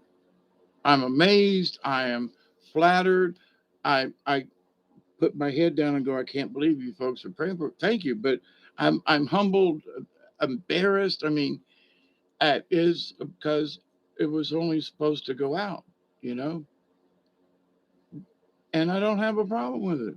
I mean, I really don't. But then when especially in learning more to, um, there are times when I know that Barry's talking. There are times the other day uh, when I knew that Robert V. He just sent me that email, and like it. The time I thought of it, it took me that long to get into the email for it to boot up and all that kind of stuff. It sure up. He just sent me that email just a couple of minutes earlier. The same time I had this thought of him, right? And so it's happened with other people. It happens with y'all, with other people. So because each of you has your own signature, I've had more contact with some folks than others. But as I learn your frequency, many folks along the way are like, oh, that's somebody's thinking about me. And later on I find out, yep. And so Ed, you're a new one on the list kind of thing. But I mean, I just, I'm so appreciative of prayers coming in. But I'm for whatever reason, no offense to you, Ed. I mean, I'm like, I just never thought that Ed was out there praying for me. I mean, I just, you know, you mean Ed is? Well, sure, and ST is, and sure, and other people are, and yeah, dumbass, pay attention.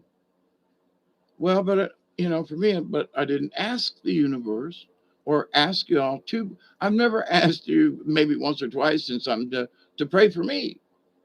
No, I want you to, you know. You pray for yourself and you pray for your family, but okay. Um, but then prayers are sent my way without me asking. And that's a whole nother level of receiving. Because receiving from the universe and receiving from the creator, but receiving from individuals that I have never met except here in the chat, it's like, what? So it's a new experience. I'm still learning. I thank you all. But I knew there were folks who were sending me prayers from the group and everything. I know from the Soul Tribe, but um, I'm trying to explain it and I'm trying to understand it myself. In that,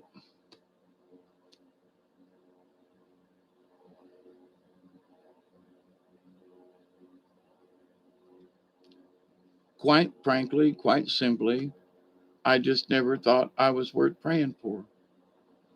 I had been taught that I wasn't worth it. Hey, Katniss, how are you? That I did not deserve to ask for prayers for me, but it's my duty because of my, my choice in this life to be the one for prayer. So then when you feel it coming in, it's like, wait a minute, what is this? I didn't ask for this. I appreciate it. You know, thank you, ST. And but in my asking of the spirits through all of this, Mother Mary, you name it, I'm please keep me humble. I do not wish to be, you know. Now I know there are many times when I'm quite emphatic about certain things, but I still leave it up to y'all. And I hope that you all, and I will pray continuously that you will get it in your own way. You don't have to do it like me, but get it. Learn the lessons like me, I guess, and use them for yourself. And then you pay attention and figure it out, right? And for God's sakes, don't do like me because I've made so many fucking mistakes that, please don't do this, right? Here's a warning sign. I didn't mean to cuss like that.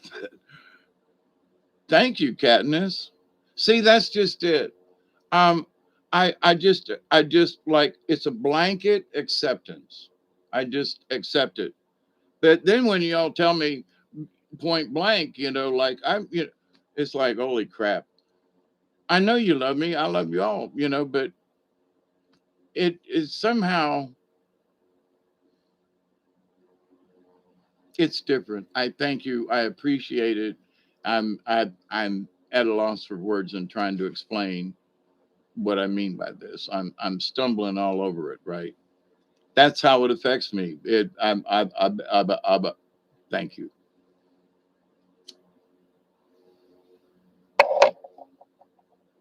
But see, in this understanding, basically, I wasn't expecting it.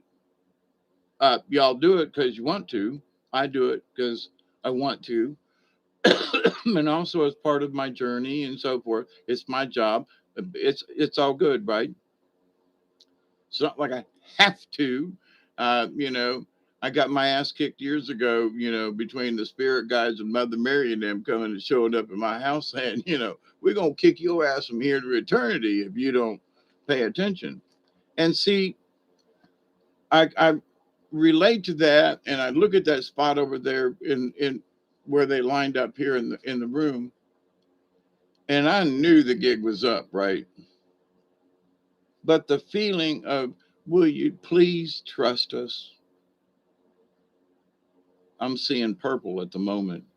There's a blotch of purple that's like, it's a blotch of purple, and I can't tell which eye it was, but it felt like it was left right then. I understand, Ed, but I hadn't. I was taking you as a group and not looking at you as individuals. Okay, Oh my God, Katniss sent me a prayer. Oh my God, Ed sent me a prayer. Oh my God, Esty sent me a prayer. Oh my God, it's like, I got good vibes from the Soul Tribe. Okay. But as I get to know you all,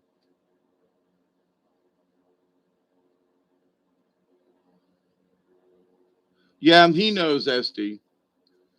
But for understanding about faith and instinct, I tried to run from this, boy, howdy. And then three ladies showed up in my room here in the house, and they were like, you have to have faith. You have to just give it without expectation. You have to, and if you will just do it, we'll guide you, and it's going to be okay. And after all these years, I'm so glad I listened. I'm so glad I paid attention. And back then, it took a freaking lot of guts for me to want to turn on this camera and talk about the stuff at all. And I've been wanting to delete some of my first videos. I haven't even been in to manage them or none of that. I make them and forget about it, up to a point. I don't forget about the topics, but, I just put them out there. Here they go. They're in the universe. They're part of the quantum. That's that. Um, I think I missed a 20. But anyway, for me, though, to know that Barry is sending me personal prayers. Oh, the awareness of you folks sending me personal prayers is just, for me on my journey, is another level of, oh, holy crap. Oh, wow. There are folks who just on their own will send me a prayer. Oh, I mean, oh, holy crap. I mean, it's a big deal for me. Um, because it's also, for me, it's just supposed to be, I'm the teller, right? Not the receiver. But I get it, I get it. I get it. I love you all so much more. There's a whole nother level of deepness. And see, as I have been talking after all these years, I say, you know, you reach certain realizations, and then you say, well, I got this and I understand it, and me and the creator are good. And then later on, another little bump in that same little bit of understanding. I have been accepting and receiving from the universe. That's why I want y'all to keep learning. And I'm still learning, right?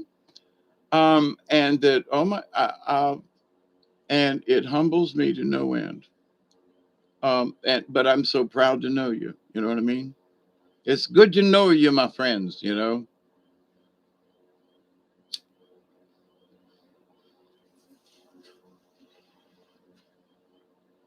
So, with that said,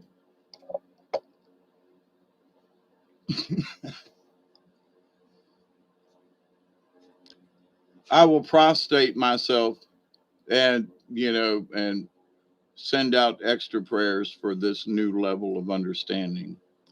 I mean, I knew y'all were praying for. I don't know. It's been more personal here. I think because I've learned to accept that individuals are praying for me. I'm not just getting this from the universe, but there are folks literally like pointing to me and sending me a prayer, and that's a different level of acceptance. And I so do appreciate it. So I mean, I ask y'all to do it all the time, but apparently it's not that I've been blocking it. I it's just another level. So anyway, with that said, moving on. But for even at 69 and a half, we're learning to communicate with each other, which I find, for me, I had been like leaving myself out of the picture. As that I'm just the narrator and y'all are the story, when actually I'm part of the story too. And but I'm the narrator now, but because you're the narrator, I am part of the story. Yeah, but I'm not receiving anything, and I don't, because I'm just the narrator. Well, there are folks who are having energy visions, I will say, for lack of a better way to explain it.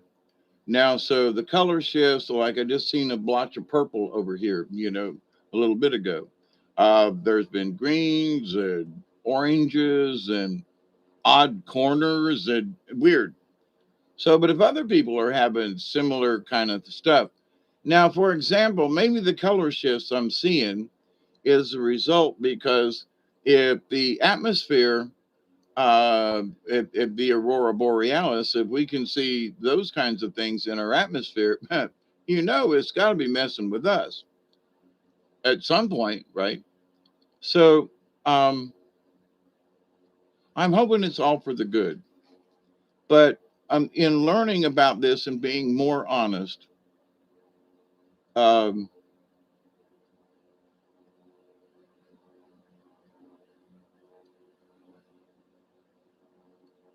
in the chaos of energy that's out there right now,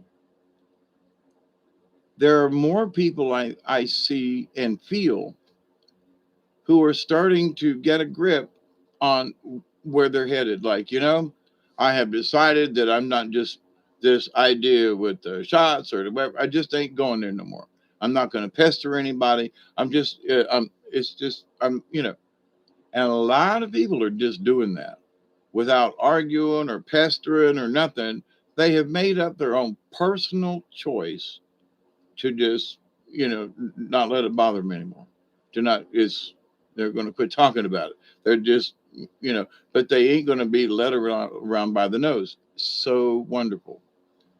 And people are gaining their own personal courage because they're having faith in what they believe in. They're having faith in other people who believe in the same thing, who maybe don't have quite enough courage to say it or to stand up. So, all of us now, and speaking about spiritual things and praying for each other, what many of us have never met, met each other other than in the chat or the conversations, but we know each other in a spiritual sense. We know each other in the quantum field. We empathize with each other. And for me, it's like, I'm sending out prayers to y'all, but, um, and I guess I just, in this open reception zone. Wow, how intense you folks have been for me as I have been intent and focused on you. Oh, wow, it's coming back. I didn't even ask for it. So, um,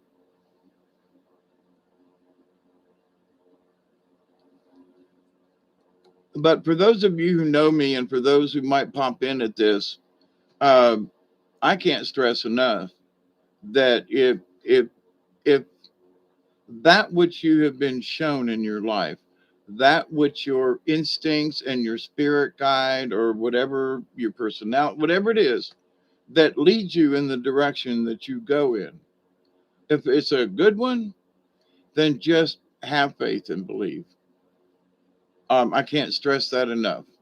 And it gets drilled in my psyche and my head all the time from the spirits and from my wonderful guardian angels and spirit guide. There was another blue ish purple spot. But that if you if you're comfortable and your instincts say, I'm on the right path, I know it. I don't know what I'm supposed to do because I didn't, okay? But I knew I was on the right path. I was headed in the right direction, but not a clue how I was going to get there. So, but by having faith and having an open heart and, oh my God, an open mind, and because you know about the stuff I talk about, right? Or we talk about and discuss. So there's just so many more levels to things. But life is basically simple.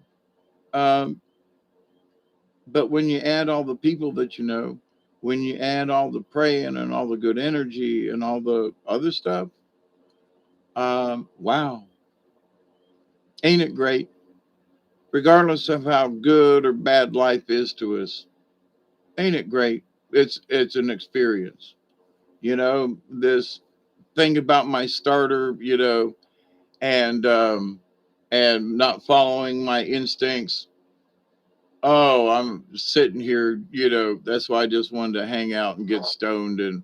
But it is an important topic though, because there are a lot of people who are not um, accepting their own feelings, and they're constantly in turmoil. They're constantly fighting anguish. This last 10 days and fight this shit with my starter. I'm like, yeah, it's a reminder for me, because I don't have many strenuous things or issues like the old days and working and lots of family and all that. Um, that, oh, wow, you know, instinct, frustration when you don't listen to yourself, damn it, man. So, but anyway, um, but I'm laughing about it on the other side when earlier I was fussing. I ain't gonna lie to you. I was fussing, but it didn't last long.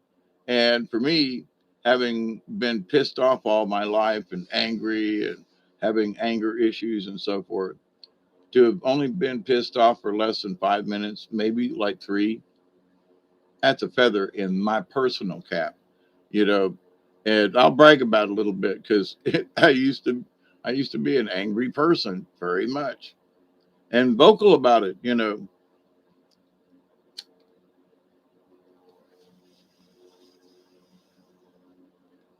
But I was doing a lot of drinking. I was doing a lot of other stuff, and I just really didn't have my head together at all. So I'm grateful for all the lessons that life has given me.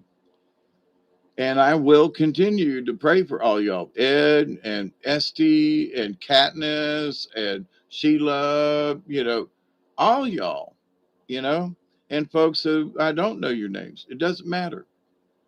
But I guess now, as I'm sending those prayers out, I will just allow myself to say, well, I'm sending prayers to Ed and Esty and Katniss and these people tonight, and any prayers that they may send me, I will graciously accept. That's going to be added for me. And I rather than just it's coming through the universe, no, I guess maybe it's going to be like give you credit or something. Acknowledge that you're that you're sending me prayers, and without me asking, acknowledge, oh, this actually is happening. So I acknowledge that to you, and that's one of my new lessons. Okay, so uh, it's going on 4 o'clock. Oh my goodness gracious! Um, I've had a long day and a lot of different stuff going on, but I just wanted to get on here in the middle of the night because sometimes Chloe's on. Well, and Esty and Katniss, um, it's one of the if I do something earlier, y'all ain't here. And so a couple years back, I got a speeding ticket by not listening to my. Yep,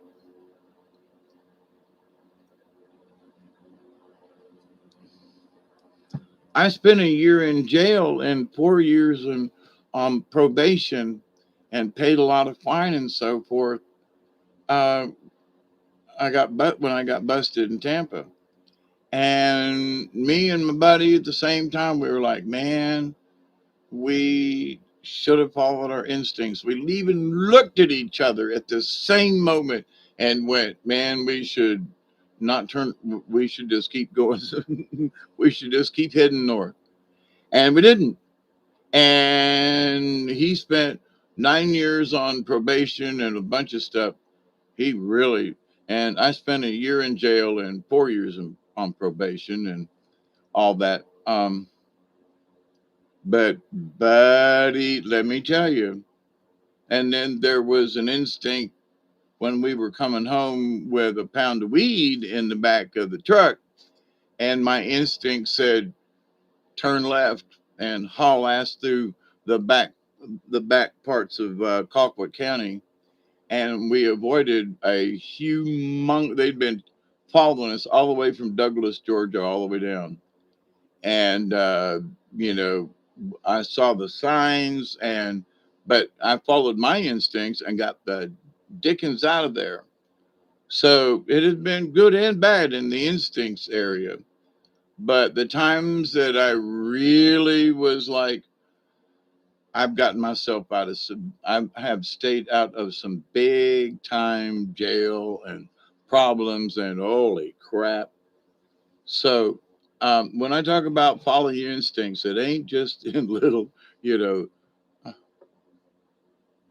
just being ignorant. Yeah, kind of, sort of.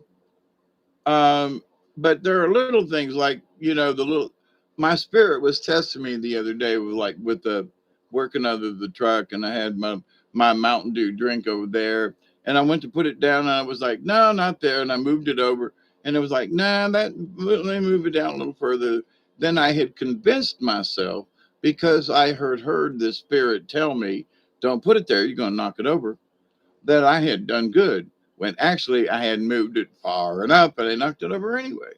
So I was listening, but there was a little part of me that said, move it on around it, over here, and you really won't knock it over. And so I listened, but I modified it and still lost. So, but I mean, there are little things that happen, there are big things that happen. You knock over a drink, you spill a cup, you do something. Those are all reminders and lessons.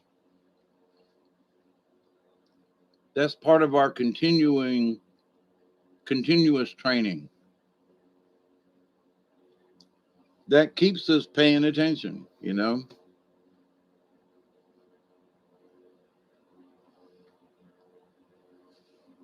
So sometimes, like today, I was trying to figure out, every time I walked out there to work on the truck, I went over here, I went over there, I blamed Duggar for dragging me to the woods. I mean, now he needed a good day outside, and so did I, but I was blaming him for it, when actually I was asking myself, as I'm literally wandering in places I haven't been in a couple of years because of all the damage to the woods because of that hurricane.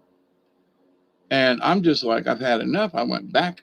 I want to get back into those areas, and some of them are really littered and hard to get through. And I don't just mean weeds. I mean big, huge trees, and threes and fours, and yeah, I can't climb over them, and you can't go around them. And man, I mean, it's a pain. But over the last couple of years, some of those really bad spots are not near as bad as they were. So it's encouraging, and I'm ready to open up the trails. I'm ready to get back down there. The river was beautiful today, man, and it's in my backyard. So if I clear a trail or two, I can get there in just a couple of minutes. You know, it's not a hard journey, but when the trails aren't there, it's a pain. It'll take you a half hour to get back there. And I used to be able to go down there and back in a half an hour, easily. But anyway, so, but whatever my instincts were hollering at me from my spirit guide sense, it had been bugging me for literally years now, because I haven't been able to get back down to the river easily. It's been bugging me. So today I just broke loose without any warning and said, I'm going, and Duggar was right with me. So, but what did that did me? It just did my heart good, period. To like break through that, well, one of these days I'll get to the river, and one of these days and I today was just like, I guess today's the day I'm going to the river, you know, and barely got my feet wet good. So, and there's a lot of wet spots back there. But so anyway, the idea though that um, we can, for me, I had to break loose from what was holding me back, because I really wanted to go look at the river. and the joy that walking to the river. Now, there are lots of places I go walk, but not being able to get to the river for me is like, so I broke the ice, if you will, after 3 years or more. I've broken the ice. And I'm like, I'm ready, So Duggar and I, if it's once a week, we're going to the river. We're going to be cleaning stuff up, and we're going to be making an effort because I really want to go back, right? And so, and Duggar likes it. It is great for me. It's good exercise. It's spiritually good. So, but for some reason, it was a kick in the ass. And then I came home, took a little break, put the starter on, and my truck's working. So, fingers crossed. So, but I was bitching at myself because, well, I went to the river and I should have put the starter on the truck. And if I'd put the starter on the truck, then I wouldn't have had, it would have got dark and I wouldn't have made it to the woods. So, it doesn't matter about putting the starter on. I can do it in the dark, but you did. But to the point, though, it worked out. So my instincts today was I don't know what I'm fixing to do, but I ended up taking a walk all the way to the river and reconnecting with the property and reconnecting with my own spirit and seeing Duggar jumping around and playing in the mud. And he's a true swamp donkey. And then my truck working after all that. And, after like schlepping it up. So, after several weeks and months of bitching hard work, progress. The river, my spirits are higher. Not that they were low, but they are higher. And it's all because I followed my instincts. And here we go. So it's little things, it's big things. And I thank you all for teaching me a lesson, very important lesson. And my dear friends, all I can say is thank you, thank you, thank you, thank you, thank you. And I do believe in you. So you believe in yourselves too. Keep up the good work. And ST, yeah, cheers right back at you. And I do think there's good stuff happening. Oh, there are folks that are preaching the rapture. There are folks preaching that the we're going to get hit by Planet X again, and all this other stuff. Listen, there's stuff going on all the time in the universe, and if we just happen to get caught by something, okay. But worrying about whether or not we're going to die all the time. That's one reason I was having issues trying to come up with this. And you know, uh, when my guides were saying, "Look, you got to tell people that you've had this brain change. You got to tell people that hey, look, I'm going to make me personally. I'm going to make a better effort to just let you know I'm okay." Because there's been a change, right? And it's not because here's the thing I realized the other day is like if I had seriously not made it through the other day, and the reason this subject got brought up was someone that my friends in Sasser know of this person that I met. Uh, they hadn't heard from her for 2 days, and her son had come from somewhere and went over, knocked on the door, and she had been sitting in a chair for 2 days, unresponsive. And come to find out that she had cancer or something. Now she's in a neighborhood and people didn't stop by. And it took her son driving a couple of hours to come see about mama, opened up the door, and there she was, and had been there for days, was dehydrated, was very sick, and she'd been in a coma ever since. So my friends are like, hey, listen, I could be sitting here for 2 days and be in some kind of something.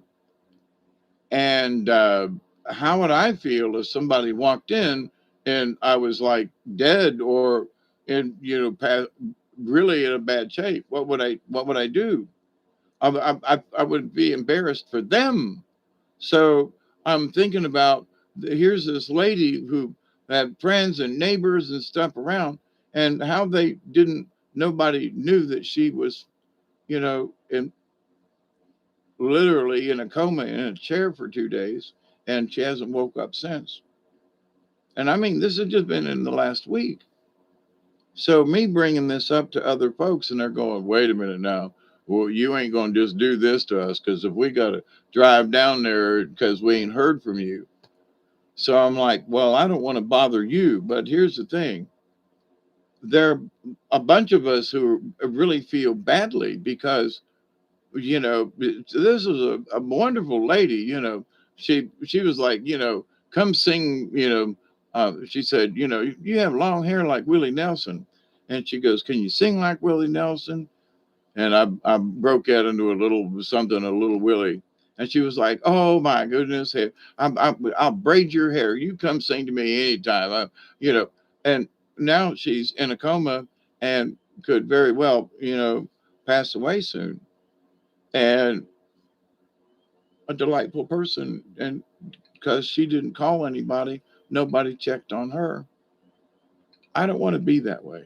I just, you know, for you all, right? I just don't want to be that way. So I'm going to bug you if it's not but just a text and go, still breathing, and that's it. I'm good. No worries. Y'all calm down. We might not have a conversation, but I'm going to be honest too and go, I'm a little off today, but I'm still here.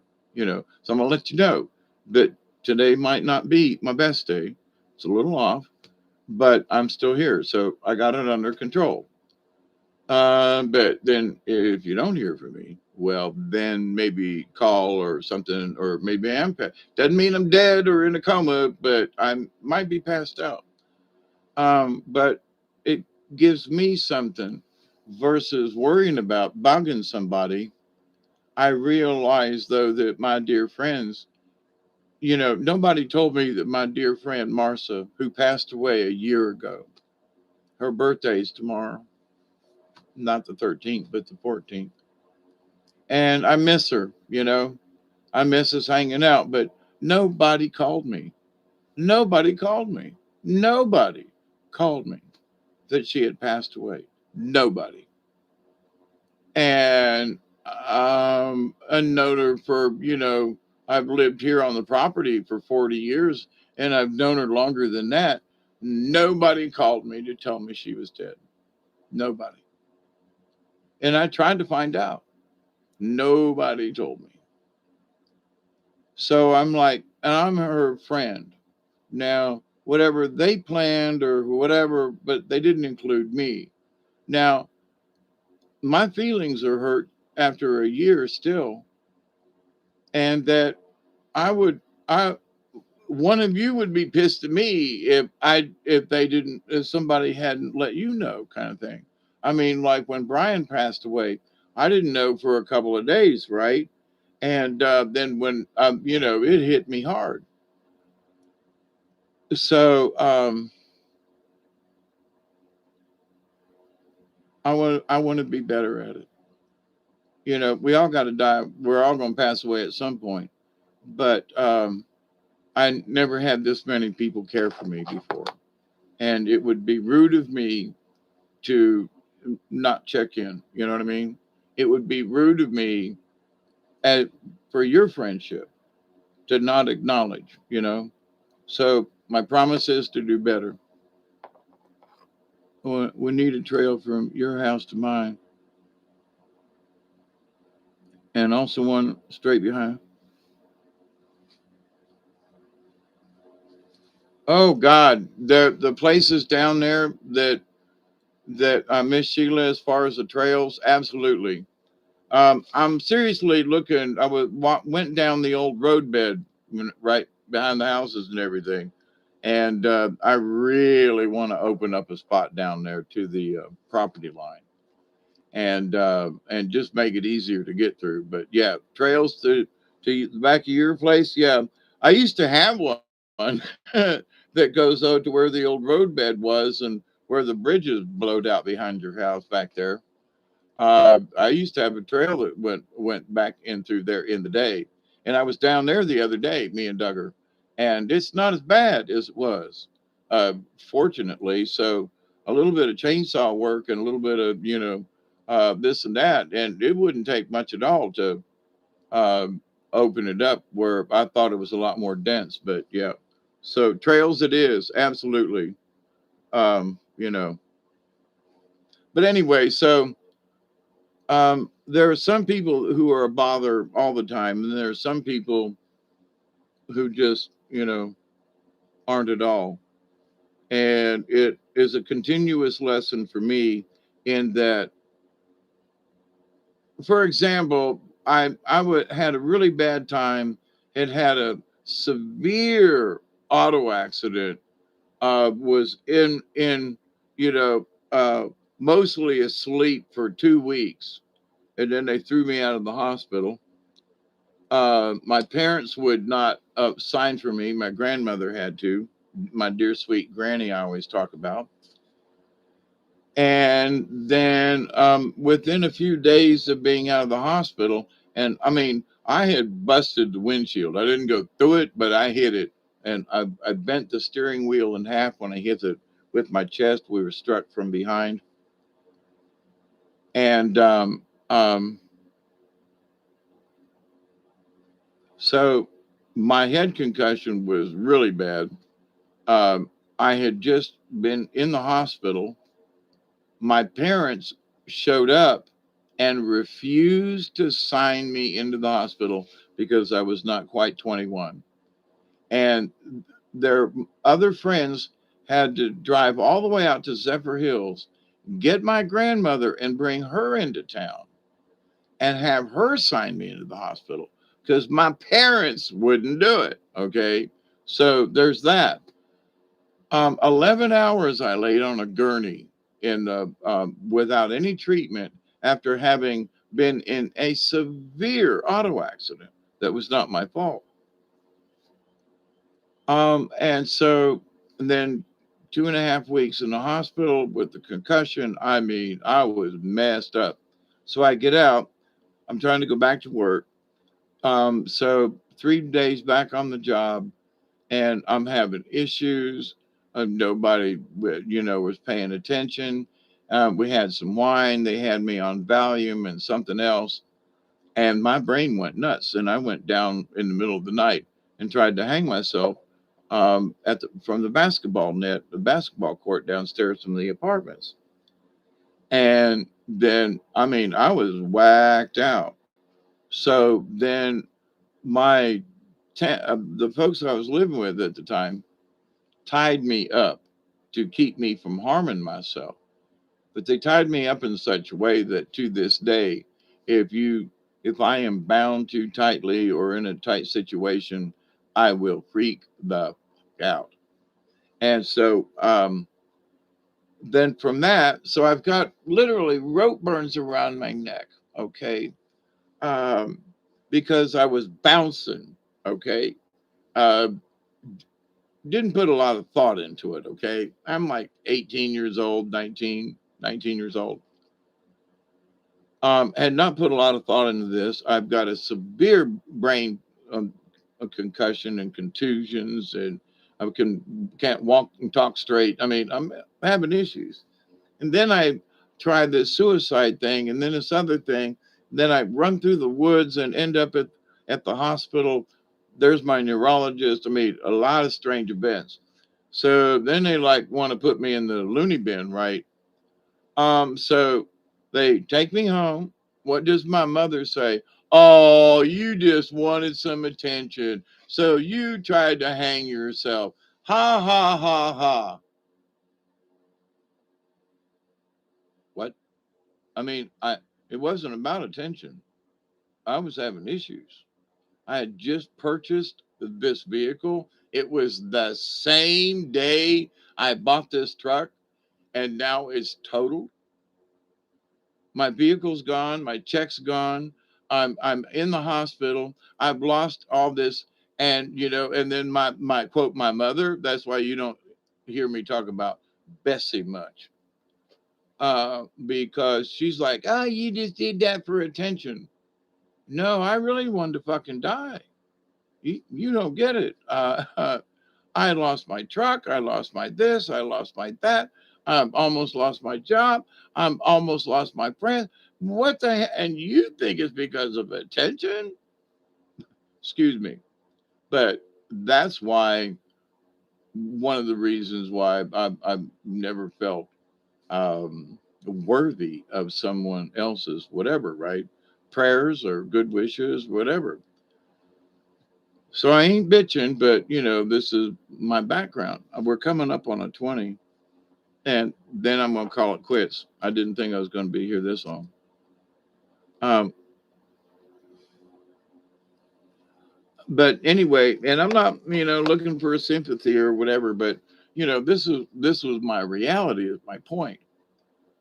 So from back then, and I would try to explain, that I got head issues or stuff, and uh, over there was when I went to Tallahassee one time, and this huge black man proceeded to beat my face to death. Still, I still have a scar where his big old diamond ring cut my nose and gave me a concussion. Nobody, oh, you're not really hurt. You're just faking it. You just want attention. And I'm like, no, this guy just beat my face in, and I can't talk, I can't walk. No, you just want attention. No, I've got a concussion. This dude's fists were his one fist was what I can remember was as big as both of mine. But everybody's always said you just want attention. So I quit telling people. I quit talking about it because everybody always said you just want attention. Now I realize that I'm going to say something, but not because I want attention. It's just to be honest with my friends. That's all. I don't want any special attention or nothing like that. Well, maybe just a little in that um, if I have made an agreement to, text you once a day, then I'm going to text you once a day. I'm going to do my best to keep that up, right? For you and me. I don't want you to be scared, and I don't want to feel like I'm scared. It's 2 o'clock here. I'm calling it a night. Ed, um, I love you, man. And I do send y'all prayers. And I'm fixing to get out of here too. It's 40 what? And I'll tell you what, I'll have my 20 with you now, and then we'll just call it quits.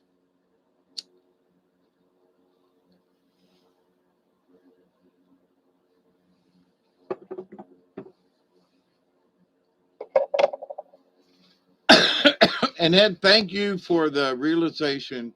I always give you all credit, but there's a much deeper meaning now. And thank you all for sharing with me tonight. That is much appreciated. So thank you all. Ed, I'm St. Miss Sheila, if you're still awake. And Katniss, if you're back there somewhere. Yeah, all y'all have a good rest. Now that now that I got my truck running, oh my God, I'm gonna go to the store. Oh my God, I'm gonna go to the store. I'm not really out of anything, but a few supplies. So, but to be able to just go to the store on my own, oh my God, I'm going to go to the store. Oh my God, we're going to ride down to the river and see how the water. Oh my God, I get to drive again. Yay, team, So y'all keep up the good work.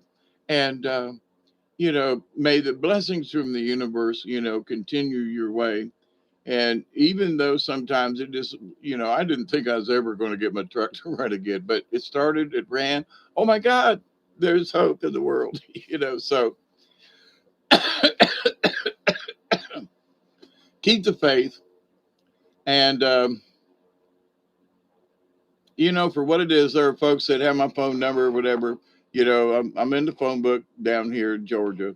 And so many folks have called me and we've had conversations. So, but anyway, thank you, Ed.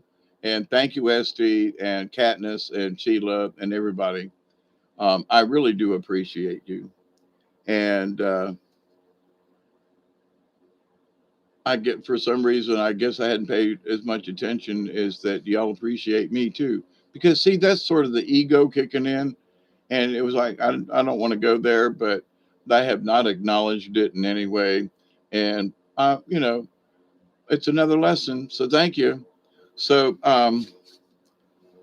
I continue to pray each and every day that each and every one of you and your friends and your family and all of your relatives and all of your relations will continue to learn to accept and receive the knowledge, the healing, the wisdom, and the many blessings from the universe. Y'all are blessings to me.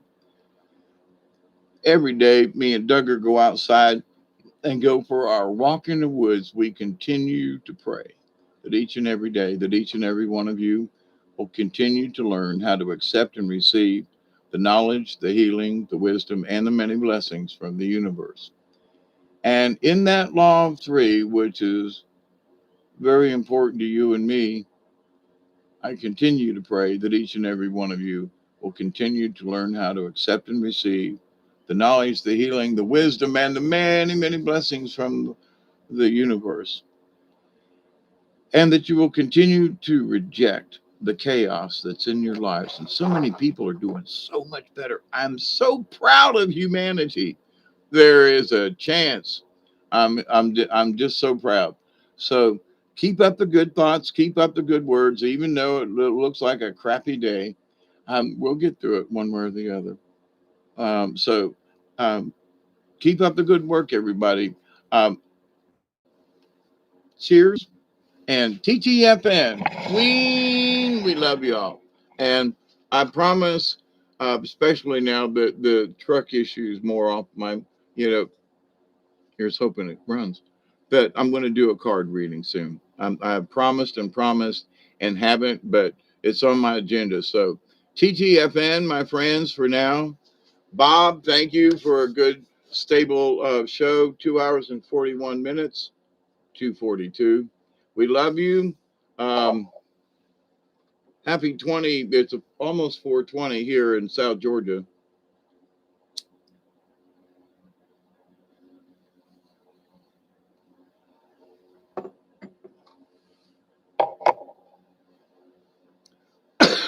Share with a friend and keep up the good work. So, cheers, everybody, to the Silent 72.